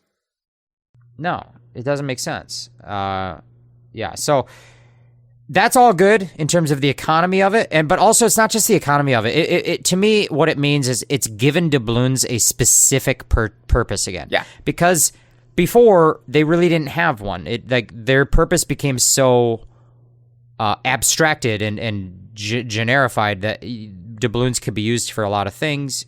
And like, what makes them different than gold at that point? So now doubloons are specifically earned mostly in a normal in a regular finite way, and they're specifically spent on a certain thing, which are these two new shops. Well, not necessarily new, but reworked.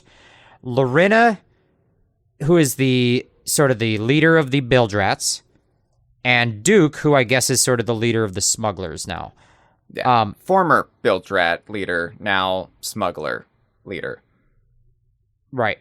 So Lorena, during a Bildrat weekender, she actually hangs out in the tavern. She's finally moved. She doesn't move much, but now she does. It's good. And you could talk to her. She'll explain the event. She'll tell you what the schedule of the fireworks shows are. But also she has her black market, which she always has had, but it's kind of gotten unruly and sort of aimless, listless. Now it has a very specific aim, which is that every season they will add more cosmetics to it that can only be earned with doubloons. And the main way to earn doubloons is doing the weekender, which now it all kind of has a specific purpose. That's good. The items in her shop will grow over time, but they will also expire after 1 year. So they're time limited in the FOMO sense, but it's a very generous limit. It's like if you missed a couple months of weekenders, then you jump into it, you can grind up to catch the stuff you missed before it goes away. You have time. That's actually better than a DK challenge. Yeah, even better than the DK challenge. Did anyone think we could be saying that this far? No. Duke also has a market, and it's basically the same thing. New items will come every season. You buy them with doubloons. They will expire after a year. The difference being that these items are much cooler, better, expensiver. They're harder to get. But Duke also is hiding at a different location every weekender, which is sort of, to me, nostalgic to be looking for Duke. Yeah, Duke used to hide across like the entire Sea of Thieves. It was when they started moving Duke away from the Bildrats, and they were like leading up to the Pirates of the Caribbean crossover, and then the Dark Brethren faction. It's very, very convoluted, the lore of Sea of Thieves. But yeah, Duke used to hide every update, and you'd be like, "Where's Duke?" And he'd be all scared. He'd be all freaked out over, I don't know, sirens or something. Yeah, he's scared of sirens. So I love that. I like the idea that you have to find Duke during the weekender, although they also made it so that after the weekender is over, he still stays in that spot, and you can still go and buy from his shop, and he won't move again until the next weekender. So he's still there. That's nice. But it's the fact that there's a specific shop with a finite number of items that can be bought for doubloons, and that list is not going to get infinitely big if you don't play the game for 5 years and then you jump in. Like, the stuff will cycle out, and you'll have still a finite shop. It won't feel like a really convoluted shop with a billion items in it because the game's been going for 10 years. That's good, and I like that restructuring the doubloons. But let's get back to those 3 pillars of the actual like the tasks that you're doing on the weekender. What is the activity we have the Bildrats Challenge, the returning live event, and then the Smuggler's Voyages. So I think the best thing about it, as you said, are the wacky little tasks you're given. You're given a checklist of shit the Bildrats would like to see you attempt. And a lot of this is very old school. Again, it was like when the Bildrats were new, and they started adding these new categories under the Bildrats tab, now Adventures at Sea. And those categories are still there, but I remember when this stuff was new and we were like, ooh, skeleton thrones. We have to sail around and we have to find another crew to befriend us, and we'll sit on chairs together. isn't that cute. It's like one of those like toilets for couples, you know, like you like a tandem commode, and you sit on it together because you're so in love. You have to do everything together. And you could have said bicycle. I could have, but I decided to go all in. And I miss those days of the game because, again, like so much of the game, it feels like they want you, or they've focused more on PvP, the sexy things that the big streamers focus on when they stream Sea of Thieves. You want to see the violence. You want to see some players get their throats slit, and the camaraderie, the unknown, the perhaps this crew is friendly and we'll get along and we'll go on a little adventure together. A lot of that has been lost over the years. And so I did appreciate in this otherwise very PvP focused season, we did have a brief return to this potential to get back to this. And I have to say, in both weekenders that ran during season 19, I did have some delightful encounters with other crews.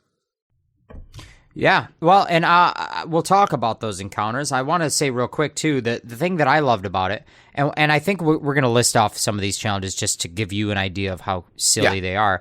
But what I loved about it is that there wasn't a specific reward for doing every challenge. Every challenge you did gives you 65 doubloons, and you do really want those doubloons if you're going to buy everything from Lorena and Duke's shops. You want those doubloons. But there are other ways to get doubloons. That's not the only way. So you don't have to do all 5 of these challenges. Now, Act 2 of the season did have seasonal deeds.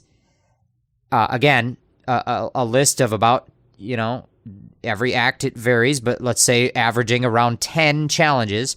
These are the deeds of the act, and what they usually mean are, if you complete all of them, you're probably going to get pretty close to all the reputation you need for the season. But also, they're oftentimes tied to a cosmetic, and in this case, they were. There was a face paint or something that you could only get if you did all of the Act 2 deeds. Yeah. So, we're right back to FOMO, and this time the FOMO also was centered around like a single weekend, right? Like the weekender only lasted two weekends 4 days. Because you could also do Act 2 in the last weekend, which they also ran a weekender.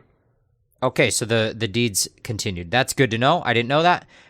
But what I liked about it when I played the first weekender is that if you look at these deeds for the act,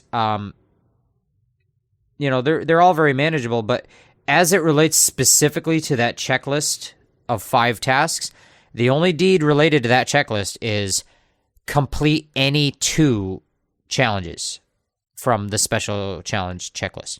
So I loved that because it seems like they never do something like that in Sea of Thieves. They never give you 5 challenges and then say, do any 2. Yeah. I think that's perfect, especially because these challenges are very goofy and weird, and some of them are not going to land with everybody. Like you might just look at these and be like, I'm really not in the mood to do that one. But you could pick and choose whatever 2 you wanted. I love that structure. Yeah, it's nice to have a little bit of freedom. And when you're going down a checklist, it lessens the grind of everything, the monotony of, I've got to do this task, I've got to do that task. It's nice to, that sounds like it's up my alley, as they say, and I'm gonna try that one out. It's nice to have that option, and again, in a season where it felt like the threshold for a lot of things were beyond what I was capable of, at least on a Sunday morning, this was nice. Yeah, and it fed into a really great sort of what would you call it? It just, there was a great cadence to our session where we were looking at, okay, here's a list of 5 challenges. We really only need to complete 2 of them. So which of them seems the most doable? But they all might require you to go to a specific place. At the same time, we're trying to do the live event that's going on, and we want to complete a couple of the smuggler voyages that are time limited. So let's plan our session out. What are we going to do first? Are we going to start that voyage, and then while we're sailing, if we get close to crooked masts, the island that has that one challenge on it, we'll kind of head that way or whatever. It made it fun to kind of plan out your session. So let's read off a couple of these challenges because I think they're funny.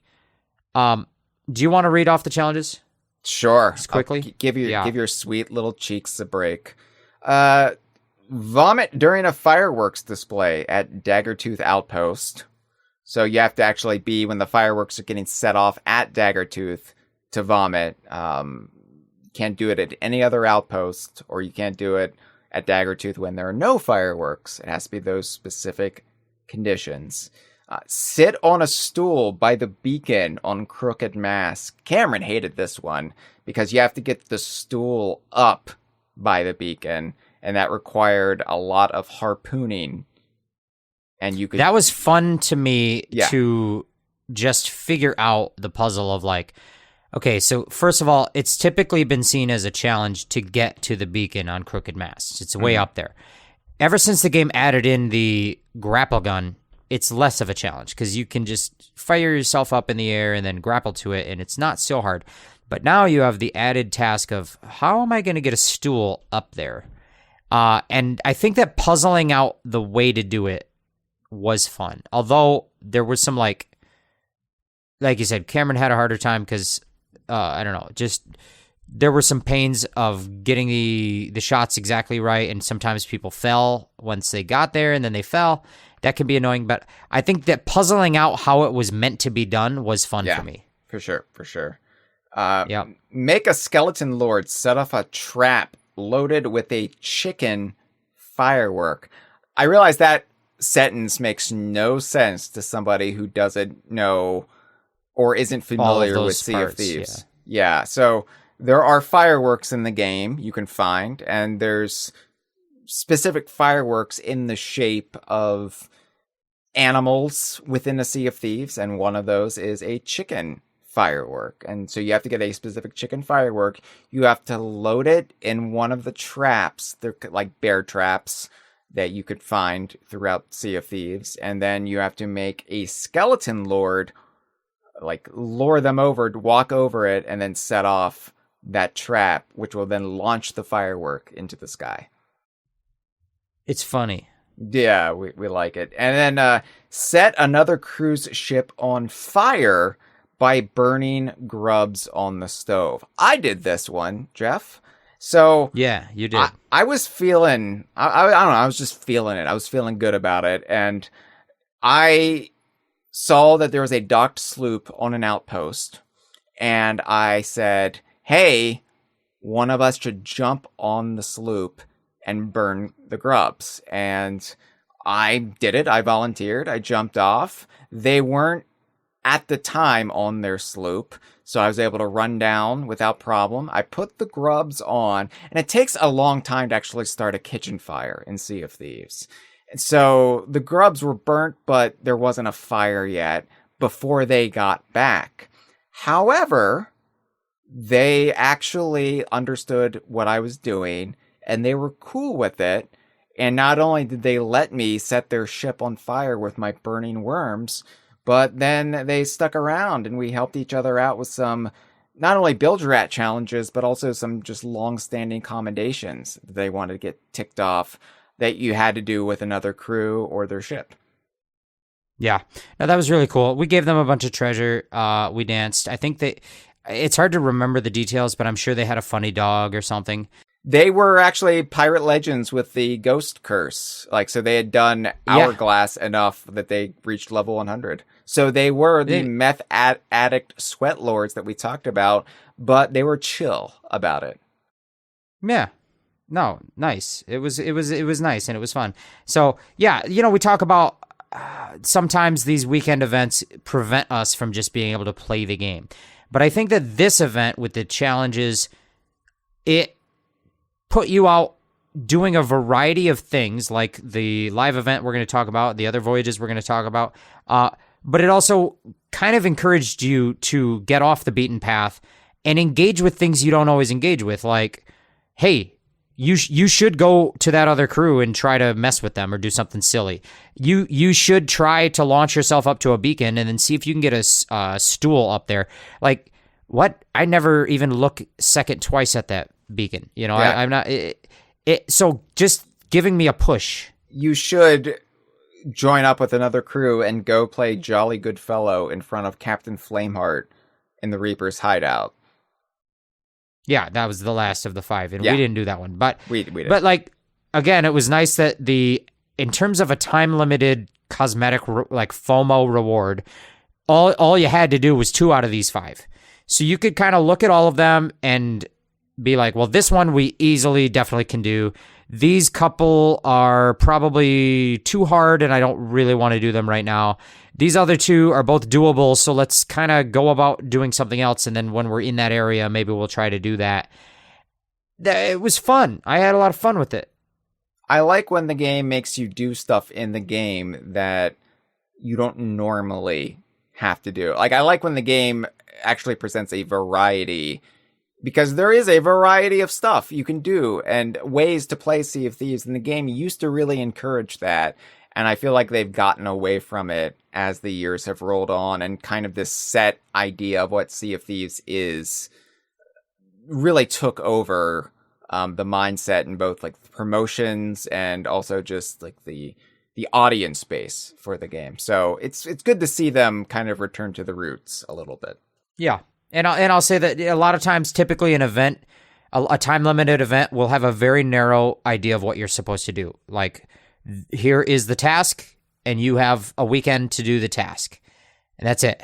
Whereas this felt more open-ended. It was like, okay, here's 5 different things, try to make time to do at least 2 of them. If you do more, you'll get more stuff. But they're not voyages, so you're kind of going to just do them, like put them in the background of your activity. You're like, oh, well, let's do this other voyage. And then while we're doing that voyage, we'll also pay attention that we need to stop by Crooked Mass once we get close and do this side thing. I liked that because, again, most events in Sea of Thieves are very just specifically do this thing. And there's not a lot of room for creativity in how you're going to approach it. Right. So other than the challenges, the challenge quest, which again, by the way, there was a bug where you couldn't see what was on your map. You were holding the piece of paper, but it was blank. Yeah, that was fun. So I just had to rely on the rest of the crew to kind of guide me to be my scene eye dogs. Hyle would look at his paper and he could see nothing, but I would look at Hyle looking at a paper, and I would see the words on the paper. And Hyle would turn the paper around and he would hold it up like he'd just hold it up and look at me and say, "Look at my paper." And I would read it and it would have words on it. And Hyle would say, "It has no words on it." So that was fun. It was neat. I could read it, and that's all that mattered. I could relay the words. I had vocal organs. But yeah, there were other things to do. There was a couple of time limited voyages that are going to come back every weekender that will give you special treasure that will get you doubloons.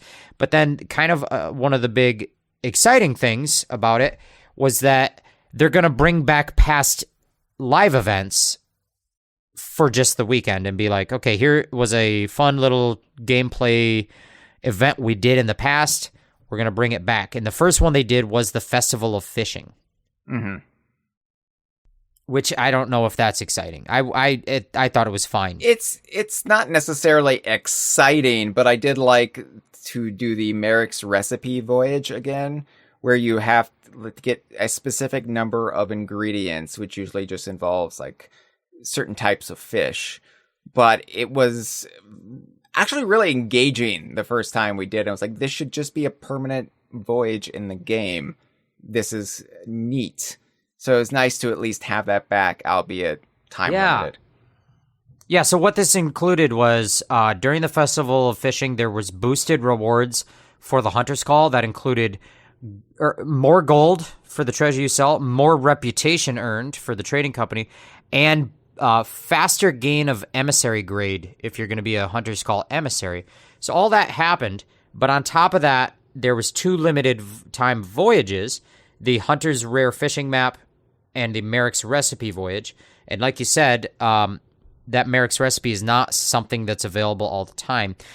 And I think similar to the challenges, it's something I really like, is where they give you a checklist of stuff, and then you kind of have to plan out your route and your session. Because you'll have a recipe that's like, get this type of pondy, get this type of wild splash, get this type of stormfish, whatever.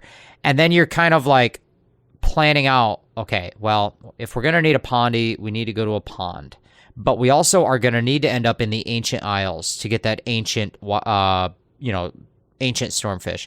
So let's go to this pond at this island because it's in the ancient isles, and we can kind of get two birds with one stone. So you kind of plan it out. And then you're also looking at those build rat challenges and saying, at some point, we got to get to Crooked Mass to sit on a stool.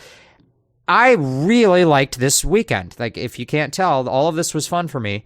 But again, it is sort of a lot for FOMO. It is a lot of different things to all get done in a weekend if you're trying to get the deeds done.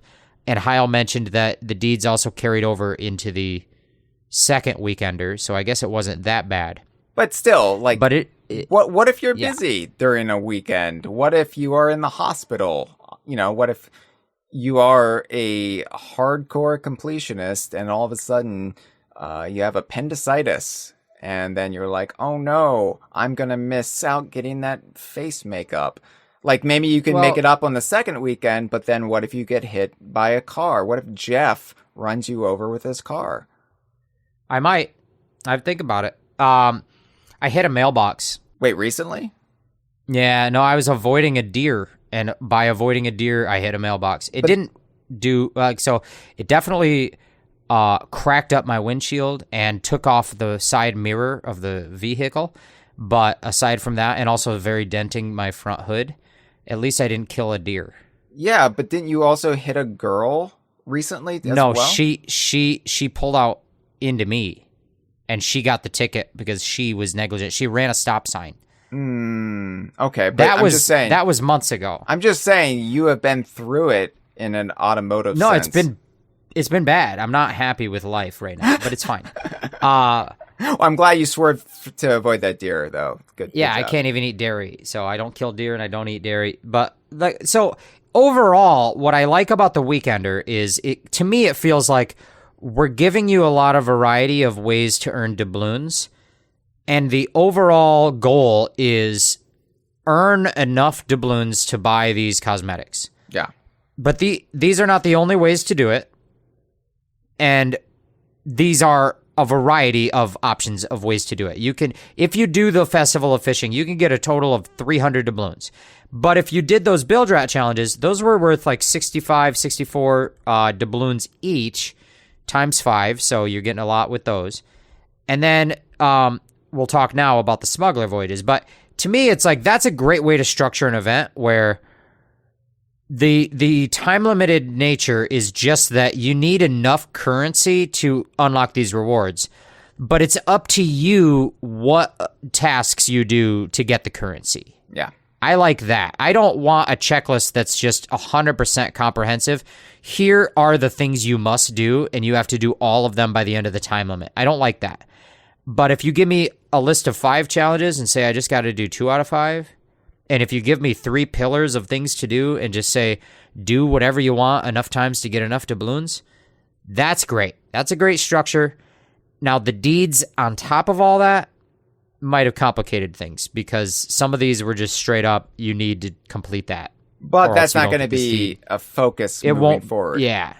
That won't be the rule going forward with every Weekender. Yeah. So, the last pillar, as I've alluded to, was there were a couple of Smuggler Voyages. One of them, the Smuggler's Doubloon Run, was basically just a variation on the Smuggler's Run voyage we already have, right? Do a Smuggler's Route, but you'll get a Build Rat Doubloon Crate, which was worth a whopping 200 doubloons.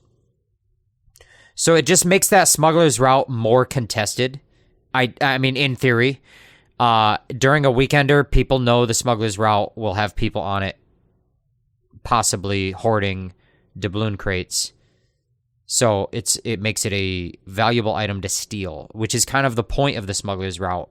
Yeah. Everyone knows where that route is. It's on the map. There's a route on the map.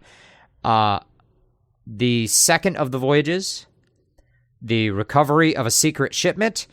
This one had you go and track down a sunken shipwreck, and then you had to fight. I think it was like a bunch of sirens, defeat a captain siren or something, and then you'd unlock the cabin key to open the cabin door and find the secret shipment crate. And this, to me, it's interesting in two ways. The activity was fun. We'll talk about it. But also the shipment crate is very interesting because it's worth 25 doubloons and it gives you a random cosmetic you don't have from a previous season. So it brought back old cosmetics that had been time limited at a time, but they've always said that season cosmetics would come back. Yeah. They just never said kind of when and how. So it's a cool mechanic that go get this crate, bring it back, and you get a cosmetic. That's just neat to me. I didn't do this. I didn't do any of this. We did this. You and I did this. We did? We did this on a stream. We did this on a stream. Why don't I remember it? So remember swimming around a shipwreck and we're confused, like what happens now? And then all of a sudden sirens were everywhere and we fought a bunch of sirens. And then we're like, are they ever going to stop spawning? Or is this, we weren't sure what it was. So we weren't sure what the structure was. So we were like, do we have to kill them all? Or are they going to spawn infinitely? What's going on? And eventually they just dropped a key and we were like, oh, they're done. We got the key. Are you sure that was with me? Are you sure? Yes, it was on a stream, because I remember we were looking for the shipwreck forever, too. I couldn't find the birds, and we were just sailing and parked, and we were like, where is this shipwreck? It was it was southwest of Kraken's Fall. We were kind of near the uncharted island where the Shroudbreaker Tall Tale sends you. I remember all these details, Hyle. You were there. Are you sure it wasn't with another Hyle that also runs a Donkey Kong themed website that streams on Sundays? I mean, I guess it could be. I could live in fucking being John Malkovich for all I know, but like I think it was you. No, it's vaguely ringing a bell. I remember sirens. Okay. I remember a lot of sirens, but that could describe, several days for me out of the last few months. I live a life, Jeff. Are you a criminal? Are you a criminal, man? So, you might, See, it's not called Sea of Friends. So, yeah, I don't have a lot to say about it, but I like that it's like every weekender will have this option of like, yes, we brought back an old event. Yes, we've got some funny, goofy challenges, but also there's a couple of just regular ways to get these doubloon earning doubloon earning treasure items. Yeah. Aside from all that, so if you've exhausted all that, if you're the player that plays a lot and you want to keep playing to get more doubloons, you still have this option. And obviously it left a big impression on me. It's in the deeds. Well, it's in the deeds. It says we have a list of these. There was deeds for doing fish. There was deeds for doing a doubloon run, a secret shipment crate. It's fine. It doesn't matter. But so the weekender. Now, I know there was a second weekender later in the season, but instead of talking about that later, let's just wrap it all up here. Sure. I didn't play the second one. No. This was, I believe, the last weekend of the season. So this was a few days before you and I played Act 3 together. Yeah. But it ran from June 12th to June 15th. I've got it all on a postcard here. Yeah. So this one involved the challenges, that is, the fun little quirky things, the hoops you have to jump through, involved sipping grog in a ship full of boiling hot volcano water, drunkenly sleep in a bed at Ancient Gold Fortress, ride harpoon rowboat that's latched to a megalodon, use hornifair winds to launch an enemy pirate off their ship, and dance with 4 other pirates wearing a hat at a fireworks display. So you have to do a thing with a thing at a thing, generally. And we did do the sleeping in a bed at Ancient Gold Fortress. Cameron rode the harpoon rowboat that was latched to a megalodon. We all got credit for it, which is fantastic. But we also then met up with first of all, somebody boarded us. It was a single slooper, and I think they rowed over to us with the rowboat while we were just out at sea because they were under the mistaken impression that they could dance with us, wearing a hat, but they didn't realize it had to be at a fireworks display. Now, we had a galleon out, but we only had 3 people on the galleon at the time. So even then, it wouldn't have worked, and I think they were quite crestfallen when they realized that the conditions just weren't there, even though they successfully boarded a galleon, and we weren't immediately killing them. So it was a shame, but later on, we had a better encounter with a sloop that we had been eyeing for quite a while called the SS Poop. And yeah, I was a bit leery about the SS Poop because I'm like, it's an incontinent Nazi. No, thank you. But you don't like pooping. No, I hate pooping. It's a foul consequence. It's a divine punishment of eating food. So the SS Poop, it turned out, really chill. And we befriended them. They rolled up on us. We realized they were probably trying to do the Weekender challenges. And we eventually let them catch up with us at the outpost in the Devil's Roar, Morrow's Peak. And yeah, we just went down the list and did shit together. We let them get some commendations off of us, and yeah, we made a lifelong friend. Well, that's great. I missed out on it. I couldn't do it. I don't remember why. I might have been working. Probably was working. Probably. You're probably swerving to avoid hitting something in your car. I'm so sick of the damn car. The goddamn car. I'm sick of it. But no, I mean, that sounds fun. You gotta love when you have like a memorable encounter with a crew. The problem is I need to start writing them down because they always have a funny name for their ship. Yeah. And I don't write it down. And then they'll usually have like a funny name for their dog. And then I don't write it down. And then I don't play the game for 2 more months. And then you tell me, let's do a podcast. And I'm like, I forgot everything that happened. Well, SS Poop was a lot better than the crew or ship we encountered the next weekend because they were pledged to a guild called Diddy Party. And you might think, oh, Diddy Party, that sounds like it's right up DK Vine's alley.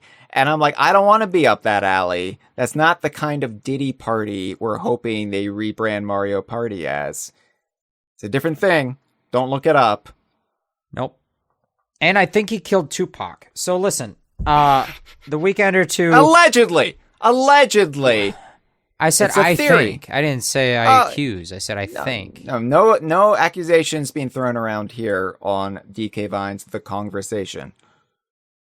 Yeah, and then they had the Dark Fortress raid event also was in that Weekender, which was just sort of a souped-up version of the Phantom Sea Fort. Yeah. Did you guys do one?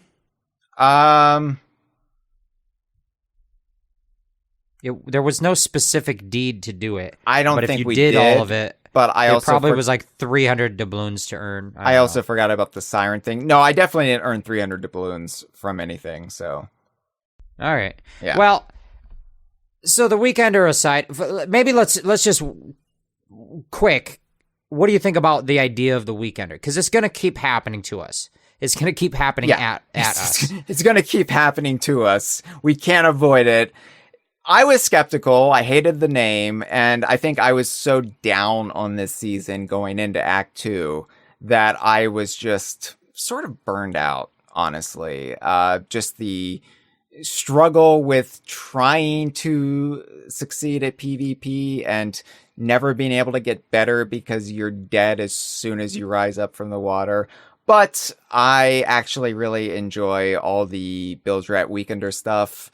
It's a fun addition to the game. It adds some much needed variety. It refocuses on some lost aspects of the game that were prominent in the early days that have sort of drifted away. So I'm happy they are starting to do this, and I hope they keep at it. I hope it's not just something they abandon in a season or two. Yeah. Well, and what I like about it too, like you said, it gives you that goofy nature of like the early Build Dread adventures of like, okay, we added a new gameplay thing. What are some funny ways we can make you interact with it? Like what if you set off a chain reaction of gunpowder barrels? What if you blew up a gunpowder skeleton on an active skeleton fort while another crew was there, you know? Those types of little things are fun. They've gotten away from it. It's fun to have them back.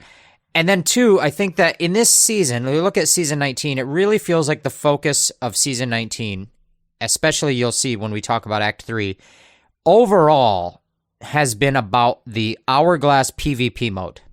But it's nice that in the middle of a season that's about that, and every season seems to be about a thing, and sometimes what it's about might not cater to you, right? Yeah. Like sometimes a season is about new Reaper's Bones voyages or something, and you're like, well, it's not really for me.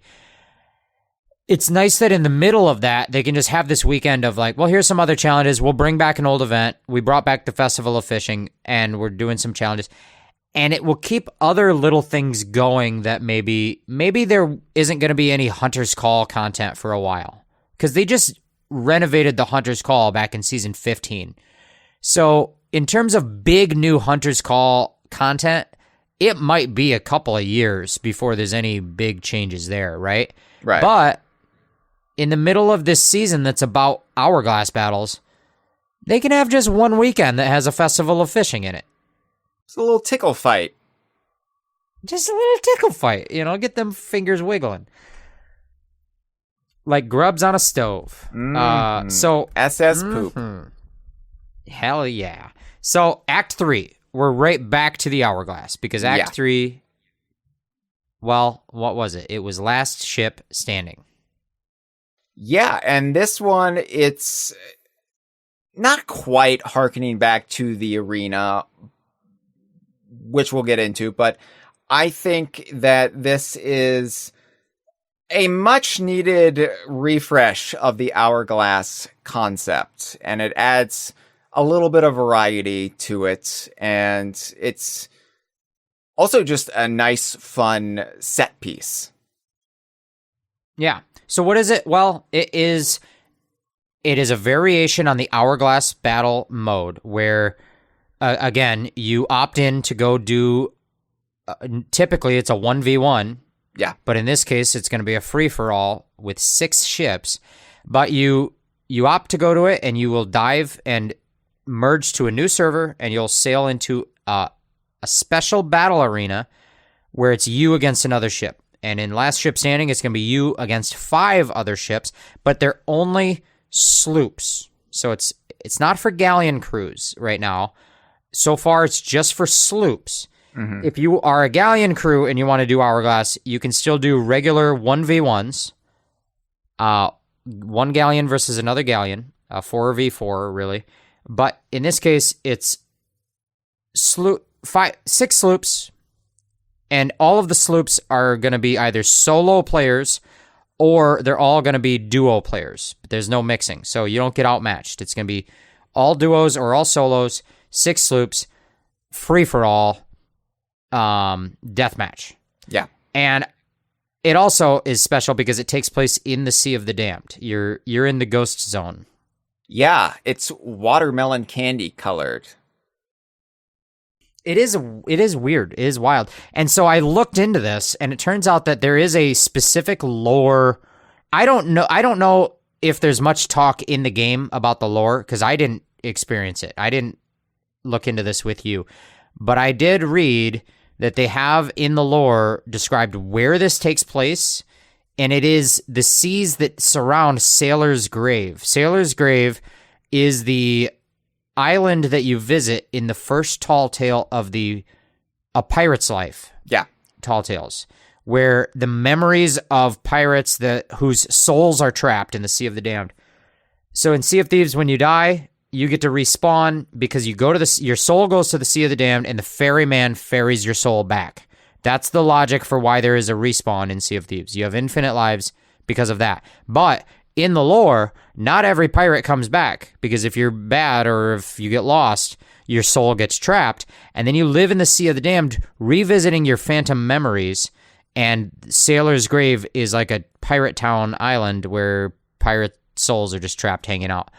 And this takes place in the seas that surround that island. Yeah. It's really nice to have that visual variety. Yeah. Yeah, it's cool. It's like, I think that the visual landscape of the Sea of the Damned is always beautiful and amazing. You've got the perpetual lunar eclipse, which is very cool. Or is it a solar eclipse? I don't know what they are. It's hard to tell because, it's just in the land of the dead, so you're not getting much light either way. But yeah, everything is just kind of surreal. And I really like when you dive, you then have to go through a portal into the Sea of the Damned underneath the ocean. And then on the other side, you're actually underneath the Sea of the Damned for the first time. And you've got all these wonderful visual details as you're preparing to actually join a match, where you can see things like ghost sharks swimming around and ghost fish, just schools of little Jaws-like spirits. And then you've got like a broken, shattered lighthouse that's still shining its light from its tower. Just really fun stuff. Yeah, it's cool. And you kind of have to sail through like a pretty obviously vaginal opening, which I love. I'm a fan of that. I have nothing against that. And I have a poster on my front lawn that says I'm okay with that. Yeah. And it's good. It's good. I love the Sea of the Damned. This is fun visual variety. But on the topic of variety, I don't know. It is a little weird that when you normally go to Hourglass battles, I think they're kind of different arenas around the map, right? Like you're in different places. But in this, it's like they've made an arena in the Sea of the Damned, and you play the same place every time, right? Is that true? I believe so. It would have to be, right? Yeah, and which, we're going to talk a little bit about the proper noun, the arena, which used to be a mode in Sea of Thieves that no longer exists. Yeah. We're going to talk a little bit about that probably as we go here, but one thing I loved about the arena is that the actual map area that you would fight in was different every time, and this mode gave me feelings that were reminiscent of the arena, but that was one of the ways it fell short. It did not have the variety of maps. Or the variety of gameplay, but again, maybe we should wait for that. We'll get into that. But I loved the fact that you got to see a bunch of ships fighting each other, not just a 1v1, which the Hourglass mode has been, but just having the sight of 6 ships sparring with each other at once is such a rare occurrence in Sea of Thieves that every time you get more than 2 at a time, really, it feels like a memorable moment. Mm-hmm. And there have been some moments in the past of the game, events that have provoked that are forever memorable, like the Cursed Sails or the Hungering Deep, or like the adventure that was a repeat of the Shrouded Deep was the one. Shrouded Deep. Like there've been some moments in time where they've drawn many crews into one place, but to just have a mode that let you put everyone together, that you don't get very often. The arena was the last time we had that. Yeah. Again, they have the shrinking battle bounds, which they've added for this season as a new improvement to Hourglass.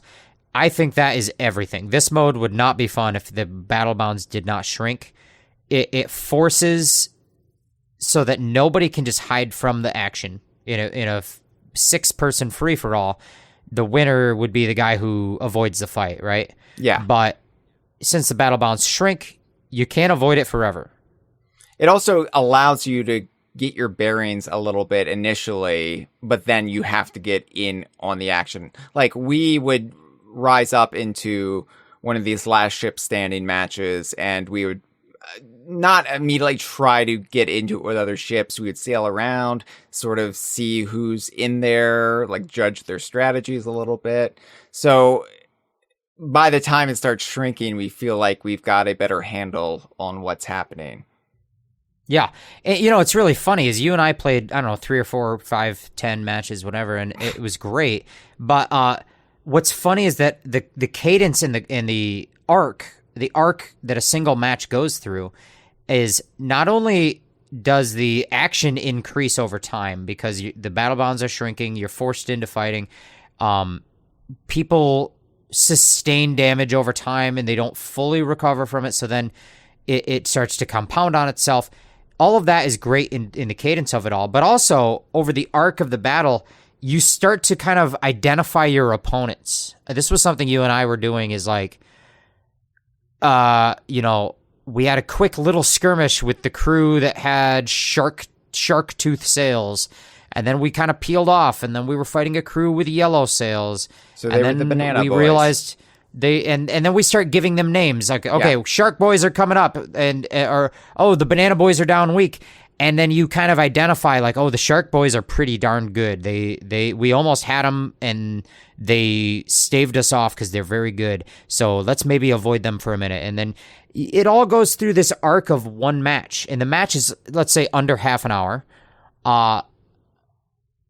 And over that course, you're like, you're identifying all the crews. Oh, the white sail boys are back. Oh, they're actually not noobs like we thought. They're killing me.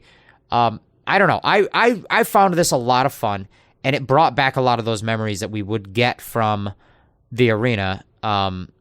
Being able to identify each crew, like, okay, the blue team is back. You know, they've got another chest. We got to go dig them. Now, that's the thing that's really missing, I think, still, is that the arena had a variety of objectives. Yes. There were multiple ways to score points, not just sinking each other. And this mode purely is everyone has one stock, everyone has one life, and it's the last man standing. With Arena, I actually would enjoy it, especially playing with you, because where my skills shine in Sea of Thieves, it might not be in PvP, but there's a lot of environmental skills that you could rely on in Arena, and that really made it feel well balanced to all players. Whereas this is very much oriented towards the strategies that people employ while doing either ship-to-ship combat or, more often than not, boarding another crew, firebombing them, bunny hopping, that sort of thing, which I've always complained about. That's really how people play this game, and for me, it kind of takes away some of the romanticism of this pirate fantasy because they are acting in ways that pirates generally don't in our literature and films. You know, you don't just hop around like the Easter Bunny when you're a pirate. Yeah, I think it would be fun if the game had more prolonged sword fights. Yes. Instead of just hop and then instant shoot, like double shot kills. And yeah. Like, I mean, I agree with you. I want some swash in my buckling. Yeah, no, absolutely. And I think that the sword probably needs a rework in terms of countering the jumping bunny hop. We should be able to cut off their legs. Also, yeah, I agree. You should be able to cut off their head or their pet's head. But I'll say a complaint and a compliment with this. One complaint is, although I liked it, and I think that every time you and I played, we came in the top 3. Yeah. Out of 6, which is great. And then it's nice that the place that you place in determines how much reward you're going to get from the faction allegiance. You get more allegiance for getting first, but you get medium allegiance for getting medium, and you get less allegiance for getting last. Versus in a 1v1 in the normal Hourglass mode, it's a little bit all or nothing, right? Like, you get a lot for winning and you get almost like very little for losing. Get a little dollop. Yep. But now it's like, well, we never win, but we get third place out of 6, and you get a pretty decent amount there. In fact, I did look up the numbers, and I don't have them all here in this document, but if you get first place in a free-for-all last ship standing, it's worth 450% as much as first place in a normal Hourglass 1v1. So it's worth almost 5 times the value, because you don't have to beat 1 ship, you have to beat 5. Yeah. Now, if you get third place out of 6, that alone is already worth more than 1 win. It's worth 120% of a win in normal Hourglass mode. So if you win Hourglass mode, you get a certain amount of allegiance. If you get third place in this mode, it's worth more allegiance than that. And I love that, because I think very reliably I could get third place. I think I could probably play 20 matches in a row and get third place probably 18 or 17 times out of 20. Because I might not be good enough to win, but I'm like, we're decent. We're not bad. And that's what's fun about a multi-crew battle, is it's not all or nothing. It's not just win or lose. Now, it will be win or lose when we talk about the deeds. Yeah. But that's another thing. The thing is, Jeff, I had a lot of fun actually playing this with you on that Tuesday night before the Thursday when the season would have shifted to season 20. And I think part of that was the pressure was off me, because I knew I was not completing these deeds. It just wasn't going to happen. And I kind of had already made my peace with that. When Act 3 was new, I still was under the delusion that maybe I could rally. Maybe I could pull it out and figure out a way to solve this conundrum of not being able to win a damn match. But when I jumped in with you, for one, I think just your attitude about it was infectious. And yeah, we were just cackling, like we were just laughing at the absurdity of what was happening. Even when things wouldn't go our way, we were finding joy in it. And I think that kind of was an eye-opener for me, because I've been sour on this season. You can attest to that, those who have watched our Sunday streams, just how fucking miserable I was for most of season 19. And I thought I was going to really come into this guns blazing, be like, yeah, shut down Rare. I don't care. Boo, boo, boo. Not that extreme, of course. That's an exaggeration. I would never go that far. But I thought, this is the season that broke me. And then 2 days before it ended, I had a jolly good time with my friend Jeff. Yeah, I think that, the deeds will put you in a bad place, because the deeds, for example, for this act,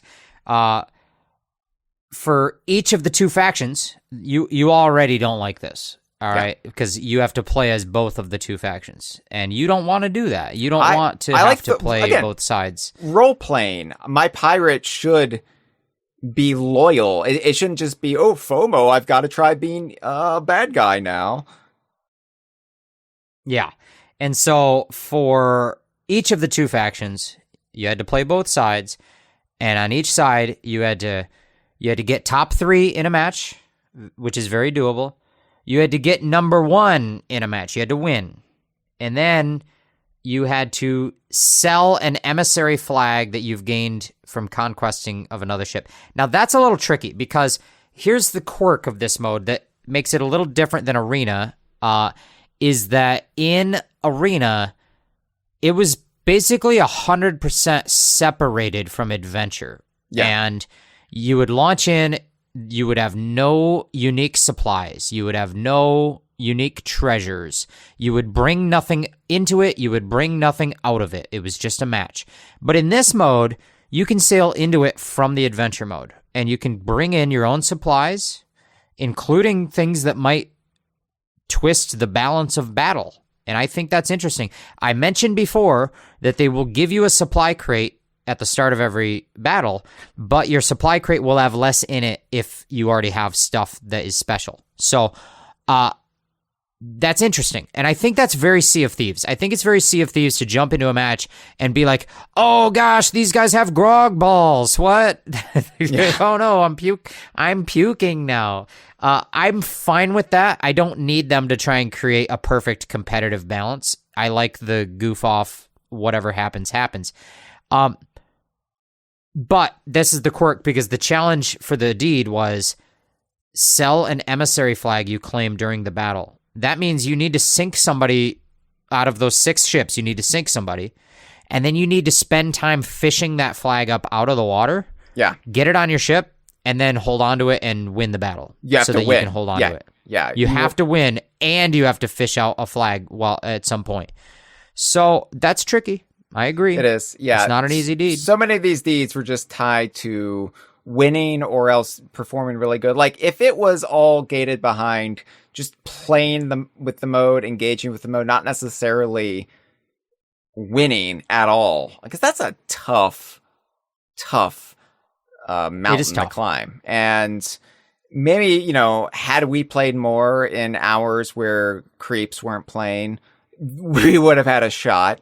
But I did enjoy it when I no longer was worrying about the deeds. Now, again, as you said, and this might be a moot point because they're no longer doing the deeds starting with season 20 or like this act structure, but they tie so much of the bulk of the seasonal renown you can earn from the deeds. It's weighted towards that. So you can grind to level 100 in the seasonal tract, not completing these acts, but it's structured so you're supposed to finish the acts so you don't have to mindlessly grind doing whatever in the game that earns you renown. And there's a limited cosmetic just for the deeds. Yes. So a lot of FOMO and a lot of just, I think, unbalance with this. And we don't even we don't need to read these, but we're not going to read them. I basically just summarized them. Yeah. Each one come in top 3, come in top 1, and win a match while getting a flag off somebody. Yeah. But I agree with you. I don't think that they should require you to win in a mode that has 6 players and 5 of them will lose. Yeah. Right? Requiring you to get the top, land in the top 15% of players is tough. I think that you shouldn't send a challenge to 100% of players that says be top 15 good. Now, here's something they have done before. The emissary ledger. In an emissary ledger, you can land in the different tiers of it, right? And if you want the top goal, you need to land in the top, I believe it's 25% of all players. And I think that works for me because of 2 things. One is that most players are not going to get in the top of every ledger every month, right? So if you want to focus gold hoarders for 1 month, if you focus, you will get top 25% because 75% of players in the game are not going to focus the same one that you focused, right? Right. I think that is good. That's a great structure. Land in the top 25% of one thing, balance it with everything else. That's cool. This thing that says get first place in a match of 6 players, I think it's a little harsh. I think it is. I think the same thing goes for the Act 1 deeds that had you doing a little bit get a streak of 2. I don't know. It might be a little harsh. I think the deeds, and this is a moot point because they're moving away from this structure completely, but I think that they generally should have focus towards if you are spending time engaging with the activity, going out of your way to see everything, you should be able to get every deed. It shouldn't be I agree that you need to have the skill to perfect it, And I was at seasonal renown 89 after we were done. So the next day I had to just basically grind because I did want to get to level 100 because I'd done it for the previous 18 seasons. And this is the last season with this structure. So I wanted to have that kind of perfect record. I was broken on my FOMO, but I was like, this much I have to do. So the next day I had to play the game for 5 hours grinding to level 100. And that's tough. I'll also add, as another comparison point to the arena here, something that happens in these matches. I loved our time playing this mode, and I will want to jump back in when they bring it back, because they said they're going to cycle this mode back in regularly as a cadence, and I hope they do, and I hope they try other modes. I would love like a alliance battles, like 3v3. Yeah. You know, that'd be so cool. We have teammates now. You know, that'd be awesome. So there's a lot they can do in this system that they haven't done yet, and here's hoping. But one of the things in this that I didn't love is that once you get down to the final 3, it really does just kind of turn into a chance of luck of one out of the 3 will get ganged up on by the other 2. Mm-hmm. If there's 3 ships left, one of the ships is going to get ganged up on by the other 2. It's whoever's mast goes down first, or somebody happens to sail in the middle of the other 2, and then they get ganged up on. And then that's how the match will probably end. I don't know. We never finished in the final 2, did we? We didn't. We got to the final 3, and then we would usually get ganged up on. Yeah, and you know, you talked about we were cackling and having a good time. I remember there was one match where I went rogue and did something stupid, because we played like 2 matches in a row where we did pretty good, and then this next match I got really bold and was like, yeah, let's just sail right in the middle of that. I think that we can do it, and then we got like really messed up, and it was fun. Like, we're just goofing off, being like, okay, well, we learned our limit. Maybe it is smart to take it slower and let things spread out. But yeah, it does kind of boil down to, when do you get ganged up on by other crews, you know? Yeah. And you can get bad luck in that way. That's fine. What I liked about the arena, and we said it before, but I'll say it again, is just there was a variety of ways to earn points. And so it wasn't just pure PvP, it wasn't just pure luck if you got ganged up on. There was like thought process into who you attacked, because you were also going out and digging up chests. And so there was this idea of like, okay, well, this crew is currently in the lead, so should I sink them? Or that other crew is not in the lead, but I know they have chests, so should I sink them? Because if they sell the chests, they might get in the lead. Or if I steal the chests, I might get in the lead. But if I ignore the crew that is in the lead, they might go get chests. And there was all those considerations. Like, there was balancing of different things happening. Not just who do I attack and when, but when do I go on the search for treasure? Like, should I search for treasure right now? Should I kill the guy who has treasure? Should I kill the guy who has points and bring him down in points? All that variety that used to be in that old mode that no longer exists, the arena, I'm missing that right now. And here's hoping that they can kind of start to introduce more variety, like we alluded to here.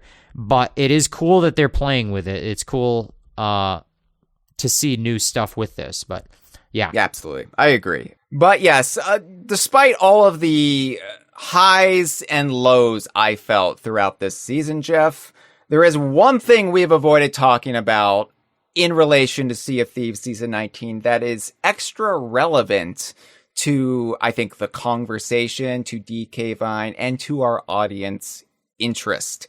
The ones who aren't into Sea of Thieves did really like this, and that was a free emote in the Pirate Emporium that was available for a limited time. They might bring it back. They just brought back the doggy dance that you love, Jeff. It's now That's a my free dance. emote in the Pirate Emporium again. But this one was called Help Me. Help Me. Now, help me. Yeah. So the description in the Emporium and also in your chest once you claim the emote says, in far off Treasure Trove Cove, this is recognized as a plea for help. On the Sea of Thieves, people will just think you've had too many grogs. It's a Jinjo emote. Oh, see, yeah, I was trying to find what you were talking about, but then I just saw the picture you posted, because I linked a different little You did. blurb. There's a different blurb. You can read that blurb. Well, let me reread yours, because it's so hard for me to understand what you're saying when you read it out loud and I'm not seeing it with my eyes. Okay. Let's break it down. In Far Off Treasure Trove Cove. Hey, whoa! They referenced Treasure Trove Cove in Sea of Thieves again. Because it already has been referenced. But look at that. All right. Well, how beautiful. So fans of Banjo-Kazooie recognize that as one of the locations in Banjo-Kazooie. But let me read you this other blurb. This came from the patch notes, I think. The patch notes about the patch. It says, the perfect emote with which to stand in a precarious place and wait for a passing hero to pick you up, just like some colorful critters of a far-off land. The Help Me emote is currently available for free in the Pirate Emporium. So, I like that description. The reason I put it in there is because I thought the fact that they reference it's like colorful critters in a far-off land, that's a direct Jinjo reference, man. That acknowledges that this isn't just a meta reference, like a metatextual, like it's a reference in a not in the universe. This is a reference within the universe. They are in a far off land, and they are critters. And that's what I really like, because Sea of Thieves, people forget, takes place in Rare's shared universe, and they haven't played with that quite as much as I would have liked 8 years ago. But every so often, we will get something delightful like this, and it's a small thing, but it's appreciated all the same. And what's really great about this emote, which has your pirate just doing the kind of Jinjo stance animation, waving their arms in the air. But also, if you leave it on and you wait and you listen closely, you can hear you can hear a very faint help. And it's actually the audio clip from Banjo-Kazooie. It's the sound effect. Now, in DKU rules, we could say there's a radio with a live broadcast. Well, it does make me wonder, right? Like, has your pirate swallowed a Jinjo at any point? Is there a Jinjo living in your pirate's throat? I think yes. I think we have to say yes. They've included a Galagugu in the game with the Viva Pinata costume, the Paradise Garden costume. The actual emote that comes with that costume has your pirate throwing up a Galagugu. That's true. And so we've had like actual encroachings of DKU species at the very least in Sea of Thieves. Yep. So it's fun. It is fun. No, we like this. It's easy to forget that this is a game made by Rare. Yeah. At its core, foundationally a Greg Malesian designed game. Mm-hmm. And that fundamentally referential and sharing in the DNA of Rare's lineage of games. It's easy to forget that. But if you're steeped in it, if you're lost in the sauce as both a Rare fan and a Sea of Thieves fan, the weird intersection of a Venn diagram that surprisingly doesn't exist too much, Hyle, you and I, it seems like there's a broad, blossoming Sea of Thieves fandom, and there's a huge online Rare fandom, and the two don't hang out. Right. But in the middle of that Venn diagram, you and I are paying attention. It's like the Titanic, right? You had the upper class passengers, and then you had the dancing passengers in the lower decks. And Hyle and I are like in the back of an old car, and he's drawing paintings of my boobies. That's right, because I love boobies. Don't we all? So this is great. I agree with you. I wish they would do a lot more. It's like they did the saber wolf costume where you actually kind of wear the pelt of a wolf, and I thought that was the shot across the bow of like, okay, here we go. We're getting a banjo costume. We're getting a conquer costume. No, we haven't. We haven't had our Battletoads costume yet. But I hope they do more. I mean, this is so random. Out of the years and years of this game, to just now say, yeah, how about a Jinjo emote? Right. And it was free too, so everybody could claim it who wanted to. So it was nice that it wasn't like locked behind the Emporium, like real world money, like so many of the cooler rare heritage things in the game. Nope, that's true. So very cool. Here's all right. 30 seconds or less. Yeah. Pitch me a rare themed emote that we don't have. Like what do we need next? Oh. Is there a Conquer chainsawing the logo? I don't know. That's not. Oh, yeah. Like Conquer could chainsaw the Xbox logo. That could be. But it's your pirate. Put that in there. But it's your pirate, yeah. Yeah, that would be a fun. Although chainsaws, it couldn't be a chainsaw. It'd have to be something period appropriate. What if someone was pantomiming a chainsaw in Sea of Thieves? Would that break immersion? I mean, there are emotes where it seems like your pirate is talking on a telephone, but the telephone is a banana. But how would they know what a telephone is? Yeah, they invented the idea of a telephone. They're like, what if you talk to a banana in your ears? That's how it all started, right? Yeah. Is there a banjo? What does banjo do? What does banjo do? What doesn't he do? That's true. There could be an emote where a bird comes out of your backpack. There are emotes where crabs come out of your pockets and stuff. Yeah, if like there was a banjo costume and then the emote could be a red bird popping out of your backpack. Bird. Oh, it's actually Kazooie, and it's googly-eyed. It's not in the Sea of Thieves art style. No, I would like to see what a realistic red-crested breacle would look like. Let's just go all in, like the Star Fox style, baby. Let's see what she would look like in a nightmarish makeover. Maybe this is asking too much. You tell me. But what if there was like a tonic, a tonic filter you could put over Sea of Thieves that made it look googly-eyed? Because, I always thought that the skeletons remind me of the skeletons from Grabbed by the Ghoulies. So what if Rare redid every model in the game so it looked like Banjo-Kazooie and Grabbed by the Ghoulies? I think Sea of Thieves already runs dodgy speeds at the best of times. If you add a filter over everything, I'm afraid it would probably just blow up my Xbox. That could be true. I'm still on the old Xbox. Yeah, now, it would kill yours for sure. But yes, Jeff. Sea of Thieves. Sea of Thieves. We're not done talking about Season 19. Yeah, Season 19. We've said enough. I don't have a wrap up. I don't have a final thoughts. I thought the season was fine. There were a lot of live events. There were a lot of special weekends. Overall, to me, as a guy who didn't pay too close attention, it didn't feel like there was much of a through line. They added some stuff at the start, and then they didn't talk about it for a month. Then they did a weekender. Then they didn't talk about it for a month, and then there was another sloop mode. I had fun every time I played, but it didn't stick in my brain, in my craw. You know what is sticking in my brain, Hyle? What's that? What if Sea of Thieves the movie? Yeah, I don't see that happening. I mean, over at Nintendo, we know they're doing a Donkey Kong movie with Universal and Illumination, and what's this?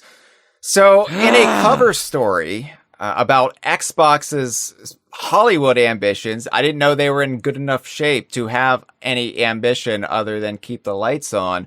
But yes, apparently, we have come to find out, thanks to Executive Vice President and Chief Content Officer Matt Booty. He's still employed.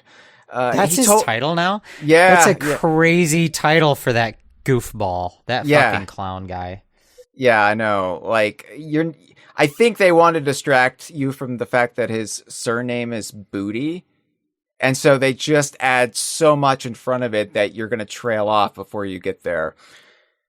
But Booty told Entertainment Weekly that, in a cover story, mind you, that a live-action Sea of Thieves movie is in development. And it will be produced by Destin Daniel Cretton, who is responsible for the Marvel Studios films Shang-Chi and the Legend of the Ten Rings, the upcoming Spider-Man Brand New Day, and the Disney Plus series Wonder Man. He'll be producing it through his production company, Hisako Films. Now, this is still in extremely early development. There's not even a director attached to it yet. Cretton won't be directing this. And, wow, this was a kind of a info bomb to be dropped on everybody this week. Now, there are reasons to be skeptical that this will even happen. And there are perhaps reasons to be worried about it if it does happen. Yeah, no, I would say both are true. Yeah. So, I would say that every IP on the level of Sea of Thieves or higher is quote unquote in talks to have a movie. At all times. Talk is cheap, and talks are ongoing. Let me tell you. Now, Talks is owned by Nintendo. Talking. It's a Donkey Kong character. Remember him? He's a parrot. You should get one of him in Sea of Thieves, I think. But talks like this are happening all the time, I think, and whether it happens, whether it goes all the way through, is pretty. It takes a lot. It takes a lot of the stars aligning. Now, Microsoft, I don't know how directly they were involved, but one of their IP just did have a pretty high-profile Hollywood film, the Minecraft movie. Yes.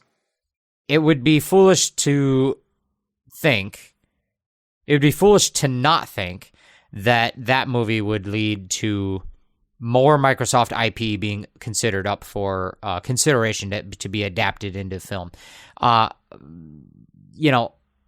Obviously, pitches like these are happening all the time. Yes. Is there fire behind the smoke here? Well, I think the difference between this and other pitches might be minute. This is just the first Sea of Thieves movie that has been publicly announced after a litany of pitches, I'm sure, for both movies and streaming series. And I think one of the reasons they did announce this was because they had this big interview with Entertainment Weekly, this big cover story that was conducted the day of the Xbox showcase. And even if this is just in early development and might fall through, they wanted to get it in there because it's a juicy little nugget of information that gets people talking about Sea of Thieves, about the Xbox brand. And, this does have Critton attached. So I think there's probably more legs to this than a lot of the pitches that don't lead to anything. But I think it's too early to say whether or not this happens at this day. Like the Donkey Kong movie, that's definitely happening. This, I feel, maybe 30% chance, probably. Yeah, I think we need to wait a little longer to see if the ball continues to roll and gain speed. I'll tell you a story. Here, people don't necessarily understand exactly what Hollywood is because they think that Hollywood is where they make the movies and that it's about the movies, but it's not. Okay, so there was like a Comic-Con. I think it was Comic-Con where Universal Studios was announcing some movies at the Comic-Con, and they said, listen, we know that MCU-styled shared cinematic universes are big and cool.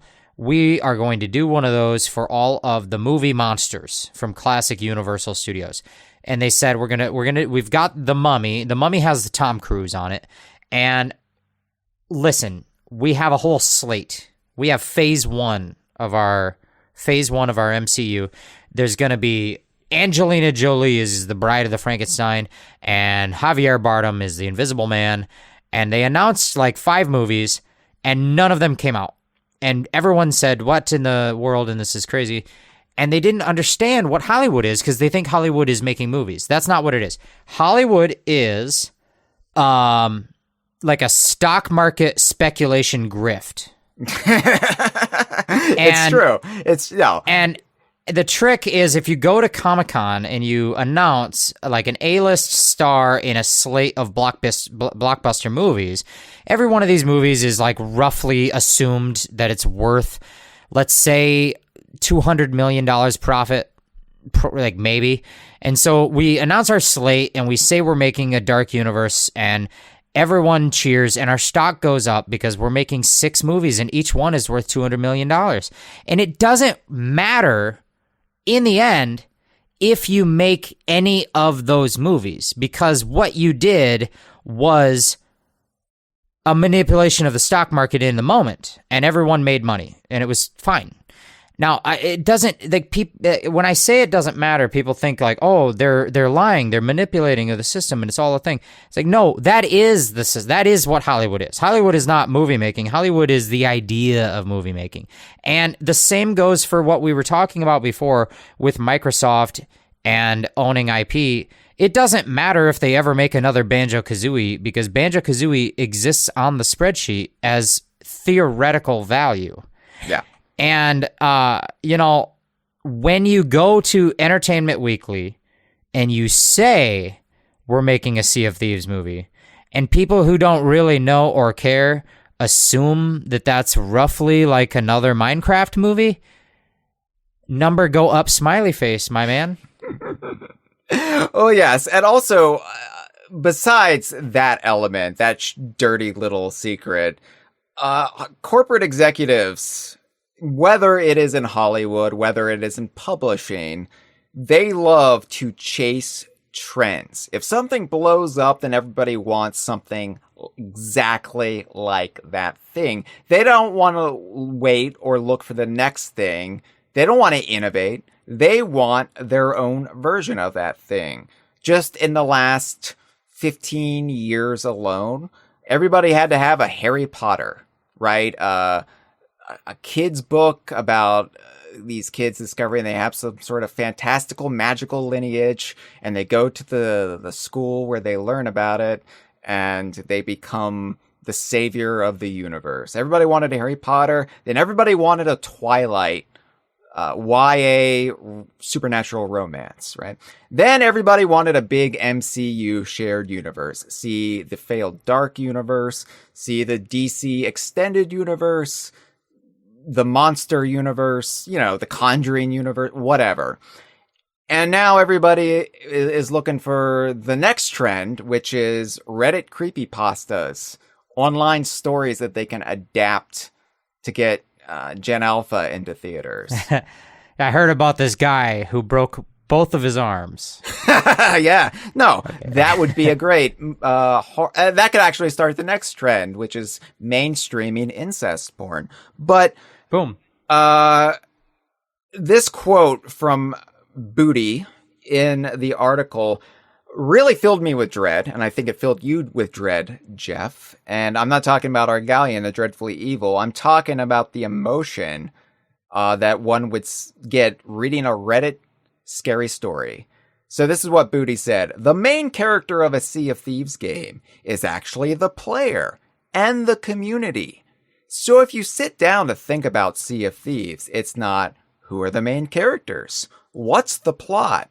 It's a super social game, but there's a tone to Sea of Thieves. It's built on a very cooperative community, so you can start to sense what that's going to be like.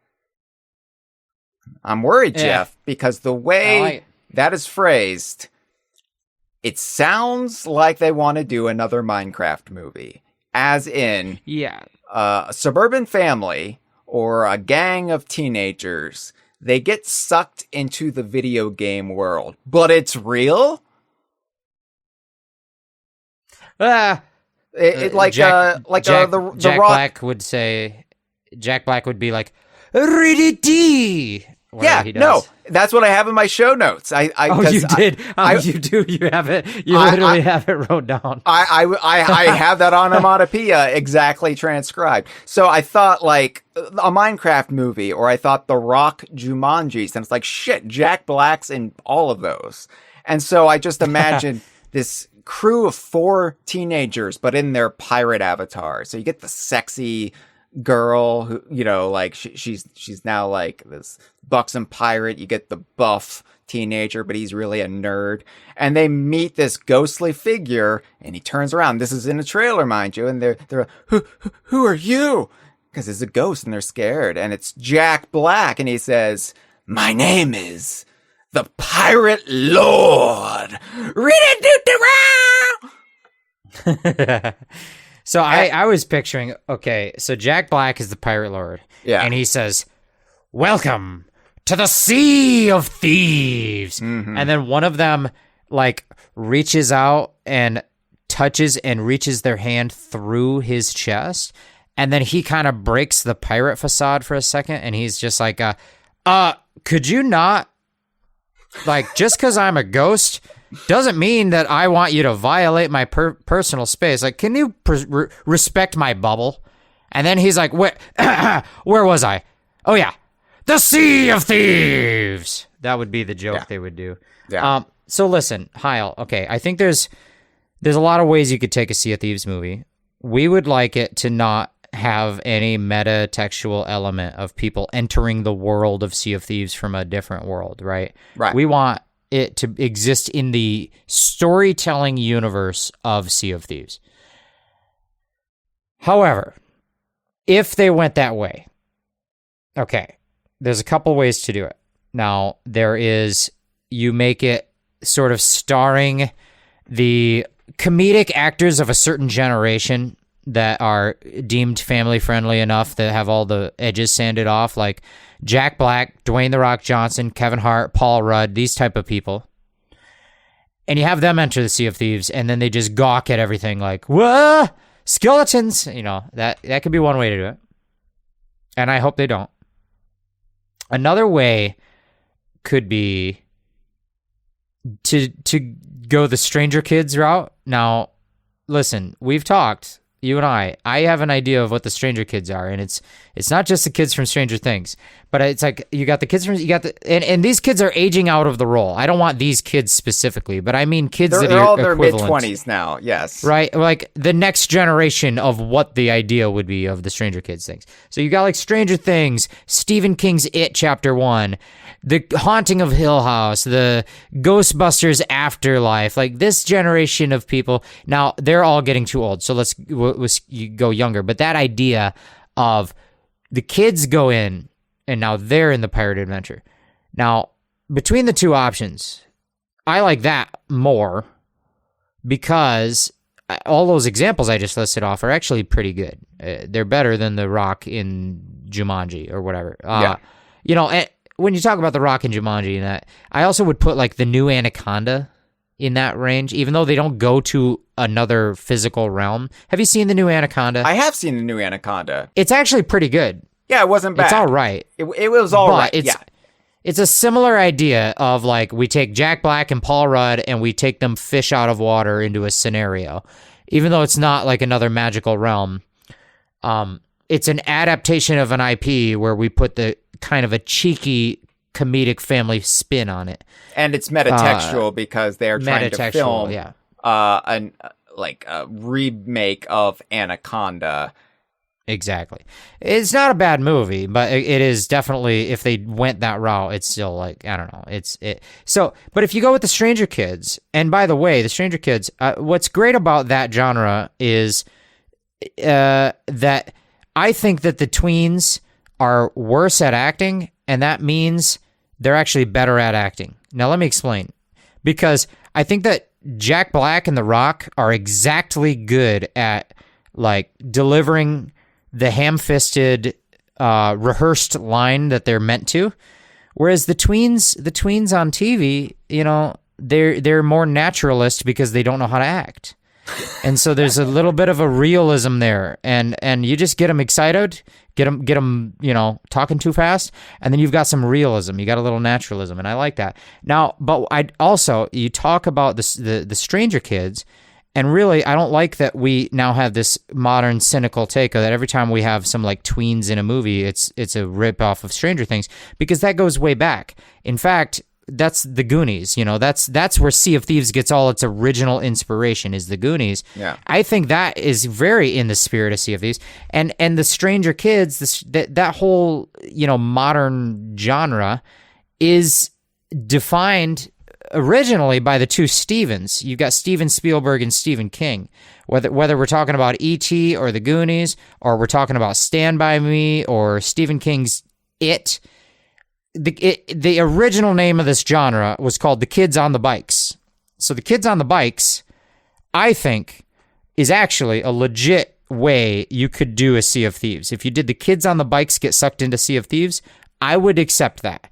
But I do not want to see Kevin Hart.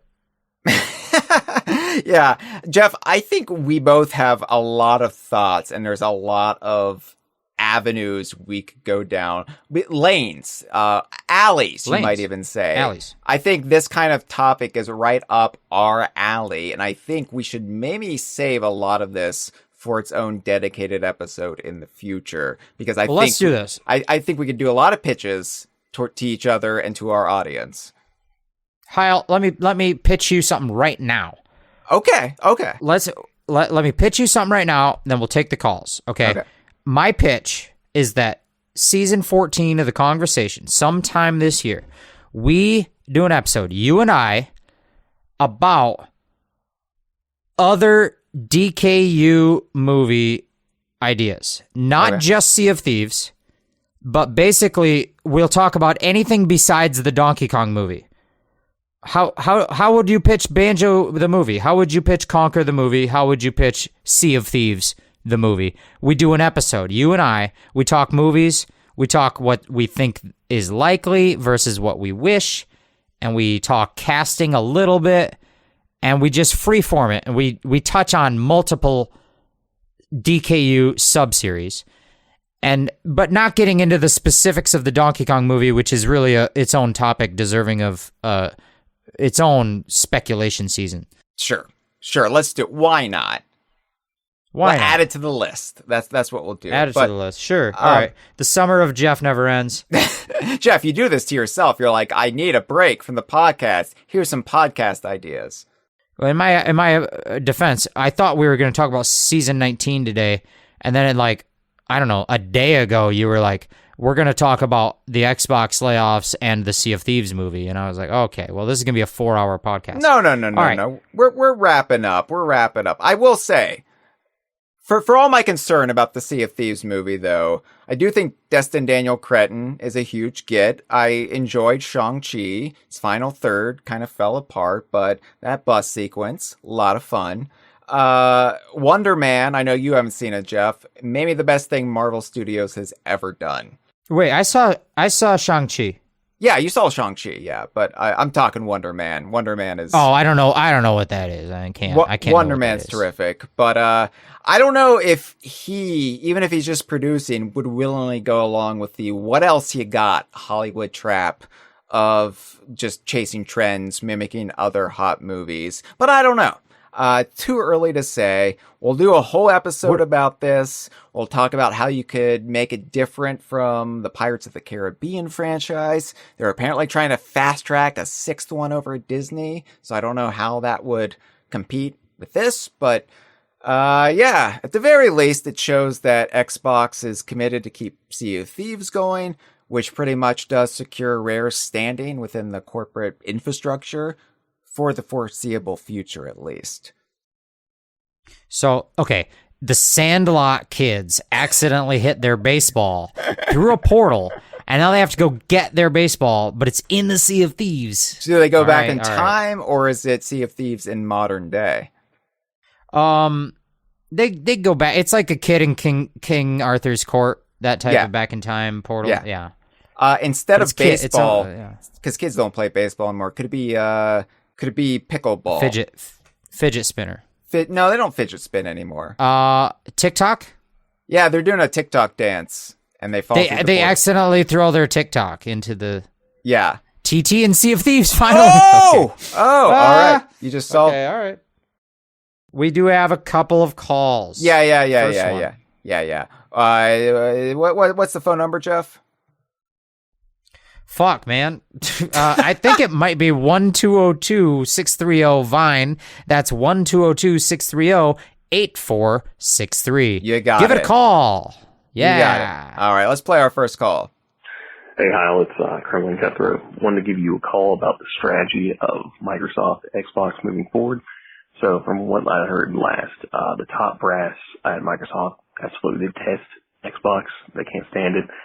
And it's the least profitable division for them. So it only has a 3% operating profit, and everyone at the top just wants to get rid of it in the C-suite in the investor class. And the ABK deal was kind of the last straw because of all the embarrassment of the legal drama and the lack of return on investment. So, yeah, I think the rumors about them spinning off the Xbox brand have a lot of credibility. I think Asher Sharma's job is to be the cost cutter, got as many employees as possible, see if they can get higher than a 3% operating profit and can be self-sufficient and not subsidized by Microsoft. So, yeah, regarding Rare, I personally thought they were totally screwed, but the movie does basically give them a little bit more leeway. It kind of means that Microsoft has a lot of confidence in the Sea of Thieves IP. So apparently it was like the only successful new IP they had in the entire Xbox One era. So yeah, I think Rare might end up just being like the Mojang of Sea of Thieves, like the studio that just works on one IP for like ever, like Mojang works on Minecraft. And maybe they'll do a spin-off or two, but I think that's kind of like what they're going to do for the rest of the time now. It also doesn't mean they're immune to layoffs. I think this is going to be an annual thing. And I don't think any studio is safe from getting gutted. But, yeah, that's kind of just my thoughts. I think the legacy IPs like Banjo, I'm not too confident in that. I think Microsoft would rather focus on Crash and Spyro because they're just a lot more profitable. They sell a lot more. They've been a lot more relevant in the last 20 years, but it's just my opinion. Just want to see what you think. And, yeah, look forward to the conversation. Bye. Well, thank you for the call. I think that it's probably too early to say, given that we just had the management change at Rare, that a Banjo-Kazooie game isn't likely. Now, given the shifting sand that is Xbox right now, as I said on an earlier episode, even if they announced a new Banjo-Kazooie game, I don't know how confident I would be, how excited I would get, given what has happened with, say, Perfect Dark.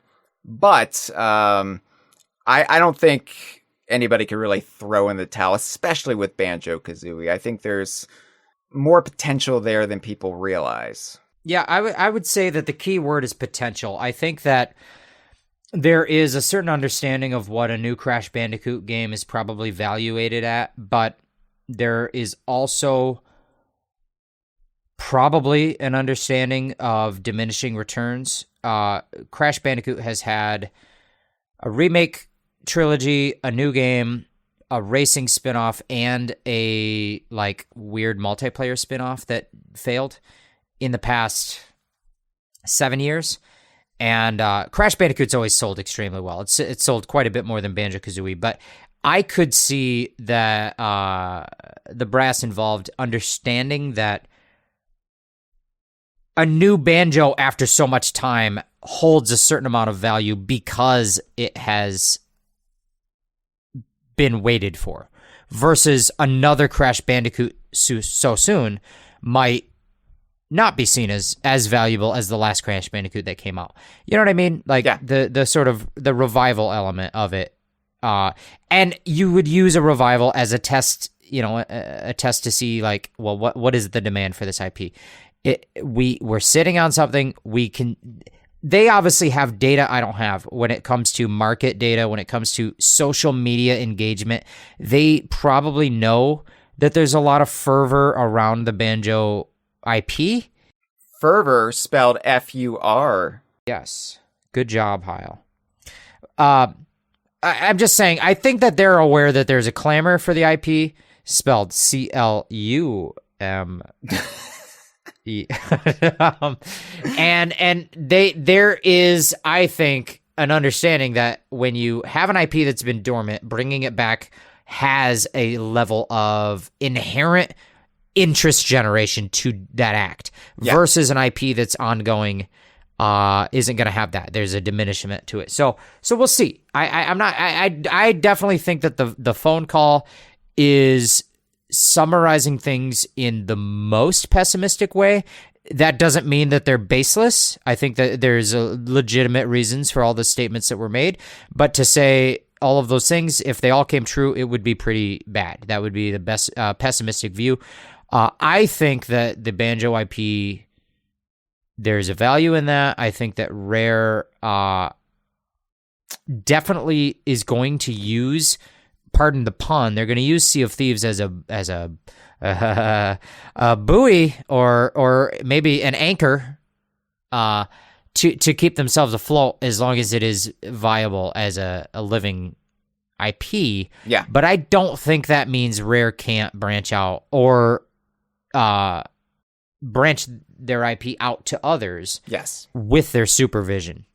I agree. I think it's one of those things where people look at recent history as an indication of the unalterable future, right? Like it's not like there hasn't been a new Banjo-Kazooie game since Nuts and Bolts, so that's just the way it's going to be forever. And right. Yeah. Granted, the shifting nature of Xbox, whether it's going to be spun off into its own entity, it's too early to say what the landscape will look like for Xbox 6 months from now, let alone a year or two. But I think that it's not going to be for lack of care or want on Rare's end to do a Banjo-Kazooie. And at the very least, Sea of Thieves is keeping the lights on. Yeah. Definitely. Yeah. We'll see how it goes. But thank you for the call. Yes. All right. We have another call. It might be pessimistic. I don't know. Let's play it. Hello, this is Traveler of the Stars. Not a lot of time for riffraff in this call here. Hyle, you look sexy as ever. Jeff, I enjoyed the Other Voices episode. Thanks for reading my comment. I know it was longer. Everyone go to the Patreon. Listen to those Other Voices episodes. Let's get into it. So, Hyle and Jeff, I feel like I'm not usually a negative Nancy. I get impassioned about some things, but usually I try to be level-headed. Hyle, as I always say, always believed in you when it came to, DK, EPD. People are calling in dooming and glooming. I was always I kept the faith because I believed in you and the signs were very clear. But I feel like for this, there's not really any bones about it. I'm not confident in Rare's future. I've been talking to Kremlin Cutthroat, in the DK Vine community about this, who, by the way, is one of the nicest people in the community. I really love talking to him, and I know he called in earlier, and I pretty much echo most of his thoughts, but I guess I just want to say, Hyle, I don't see where classic Rare IPs are in Xbox's future. They've explicitly said they only want hits, and I love Banjo, but let's be honest, that's not the hit Microsoft are looking for. And I think that, there's that Sea of Thieves movie, which, by the way, I don't even have confidence that is, going to be coming out. I mean, I don't know how you could. But I just feel like if Rare aren't going to be shuttered, look, when people who made Doom are being, laid off, and when someone, leadership from a Call of Duty studio, they're leaving, that's not a good sign. And how, maybe Louise O'Connor and I think, I forget the other person, they're leaving, maybe that doesn't directly impact Rare, but you were one who was saying before how, them in leadership positions, maybe that bodes well for classic Rare IPs. If Rare aren't shut down, because listen, the kind of affection that we have for them, that doesn't matter. It does not matter to Xbox. It just doesn't. And I don't think that's doomer to say. And I also don't think it's doomer to say that, if Rare do stick around, I think they may just become a Sea of Thieves studio. I know people are like, oh, that's what they were already, but they at least were making Everwild. But yeah, Everwild, all that work, up in smoke, Xbox, they're looking for hits. They don't want them to make another Everwild, or let alone another Banjo-Kazooie game. They're gonna want Sea of Thieves, it seems. And yeah, maybe other studios will take a crack at classic Rare IPs, but I don't think those are hits. I'm not positive on Rare's future. And yeah, maybe they're not going this time, but I don't think they're safe. And if they do stay, I don't think they're gonna, I think it's just gonna be Sea of Thieves. So that's just my opinion, and thanks for taking the call. Well, I was right. Yeah, that was a pessimistic one. Nobody's safe. Jeff could hit you with his car tomorrow. It could happen. I've been known to. Listen, I think it's funny when you start with I know what the other guy said in his call, and I'm going to say the same. And then it means, it sounds like, the whole world believes this, but it's really just two guys that talk to each other. Like, I don't know, man. I mean, to be fair, this is how the New York Times writes most of their editorials these days. Is I heard literally, something. That's called journalism. So, hey, in this Ohio diner, they're not so sure. I want to tell you, okay, I do not want to categorize this podcast episode's position as blindly optimistic. I would say that any pessimism is well founded and valid. Microsoft is not a good company. These are the bad guys. These are the bad guys. So if you're apprehensive about the future for Rare and their IP, you know what? Yeah, I get that. That's they're owned by Microsoft, the bad guys. This is not a good time to be there. That being said, I don't actually agree with like some of the specific pessimisms of this. Mm-hmm. You want to say that Banjo-Kazooie is, it's not a hit. There's no way they'll greenlight it. Dude, they're making a new Spyro. And fair dues on the point about Crash Bandicoot. Crash Bandicoot is huge. Spyro the Dragon is not bigger than Banjo-Kazooie. I've said it. Now you want to go down and get nitpicky with the sales. Look at the sales for the original Spyro trilogy, and then remember that the PlayStation 1 console significantly outsold the N64. Then you look at the sales of Banjo-Kazooie, which are probably marginally less than Spyro. The chat is popping off. Kremlin Cutthroat in the chat says Spyro sold 11 million. The new remakes did. Yes, the new remakes.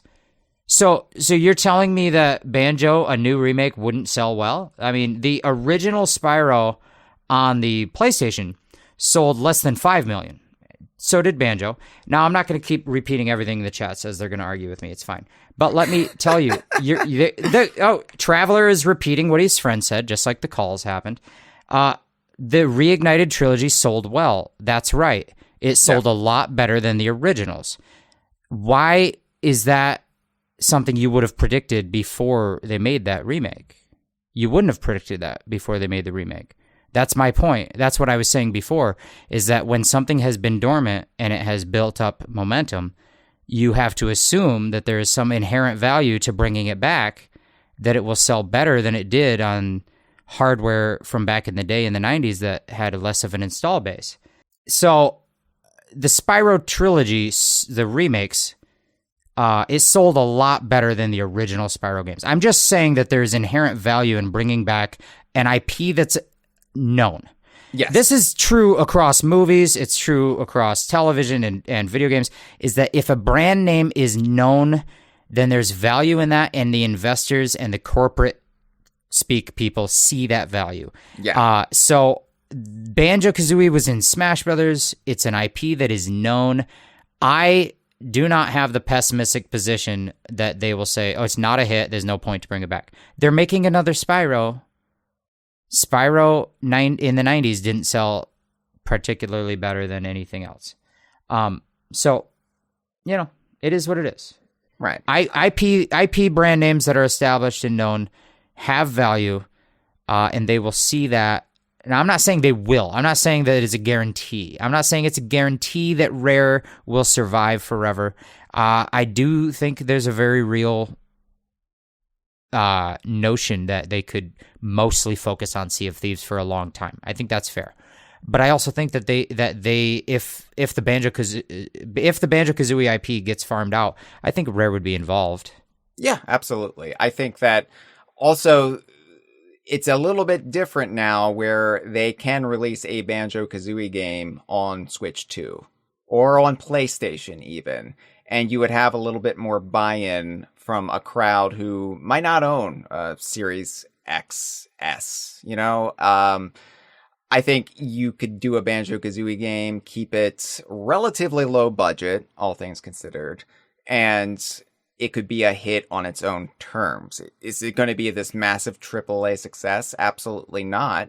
But there's room to grow. There's room to rebuild the brand. As you said, there's already that buy-in from it being a known entity. And I would think out of all of the rare IPs, the legacy rare IPs that they have continued to own, Banjo-Kazooie is at the top of the list. I would say it's even more than Battletoads now. I mean, I think it just makes sense if you are a corporate IP holder and you're looking, you can just look at data and you can look at logic and say, we're sitting on IPs that are not making us money. We see in the past that they made this much money. We can look at other examples like when Spyro came back, it made 11 million copies. When Crash came back, it made this many copies. So why would we sit on an IP that could capitalize on that same trend? Now, I'm not saying that every IP that everyone owns is going to come back, but I'm saying it's not like homerism or like blind fanboyism to say there's value in reviving the IP. I think that it's essentially the same as the risk of bringing back Spyro back when they did the Reignited trilogy. I don't think that was a home run, obvious investment, and then it paid off.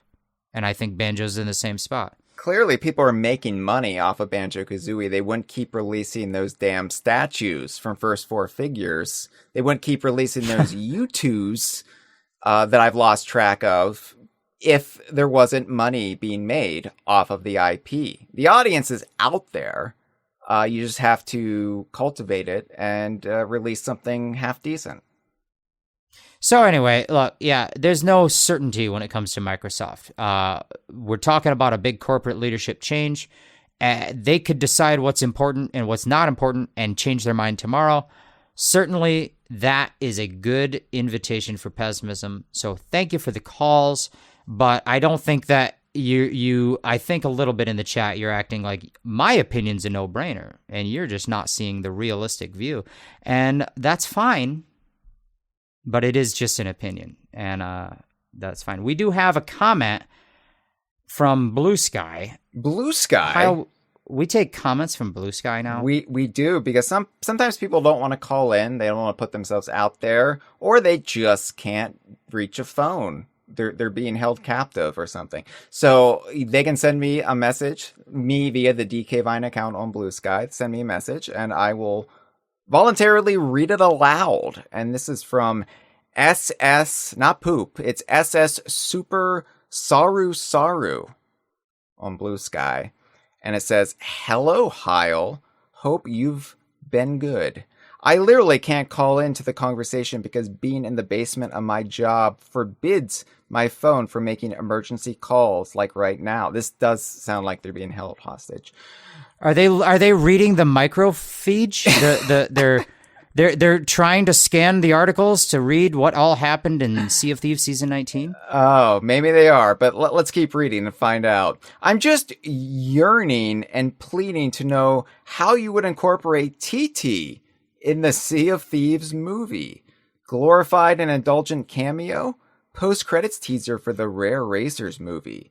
Do we finally have a Nick Fury for the Rareverse film series? Time to contact those bums in Hollywood to fire off the real money-making ideas.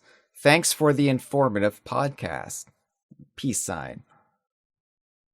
TT in the movie. Okay. Yeah. Well, so I said in my news article about this because Destin Daniel Cretton works with Sir Ben Kingsley quite a bit. And I was thinking, what a get that would be if Sir Ben Kingsley would voice TT, the stopwatch. Because, you know Tom Toggs, Jeff. I know Tom Toggs. Tom Toggs is a character from the second Sea of Thieves novel, Heart of Fire. And while the author, Chris Alcock, has sort of played coy with this notion. He hasn't dismissed it either, that this character of Tom Toggs, who was burned alive in a ship and then left to a fate unknown, might actually be TT. And then what happened is Tom Toggs' soul was placed in either a stopwatch or some piece of more antique clock or pocket fob, and then eventually would jump into more contemporary timepieces as the years go by. So, get Sir Ben Kingsley as Tom Toggs, and then have that be the end credits sequence of the Sea of Thieves movie. Is, you know, they're talking about, oh, their friend Tom Toggs has been burned to death. He's no longer around, and then we pan back to this watch on the counter, and then all of a sudden its eyes open, and then fade to black, and then just cut to black, start cut to black, and then you could say Tom Toggs will return in the Diddy Kong Racing movie, or something like that. That's just an idea. I've got a few. Yeah, I don't know, man. I was just gonna say, what if there was like an actor that had the initials TT, like Taylor Tomlins? I don't know. It's not good. What about TT as in two teeth? Could they be a New World stopwatch? They have whoa! Is that the ending? I guess with our Xbox woes, we just said, "Whoa, those are Xbox woes." Whoa! Wrong way. This has been a File 2 production. Qué rico.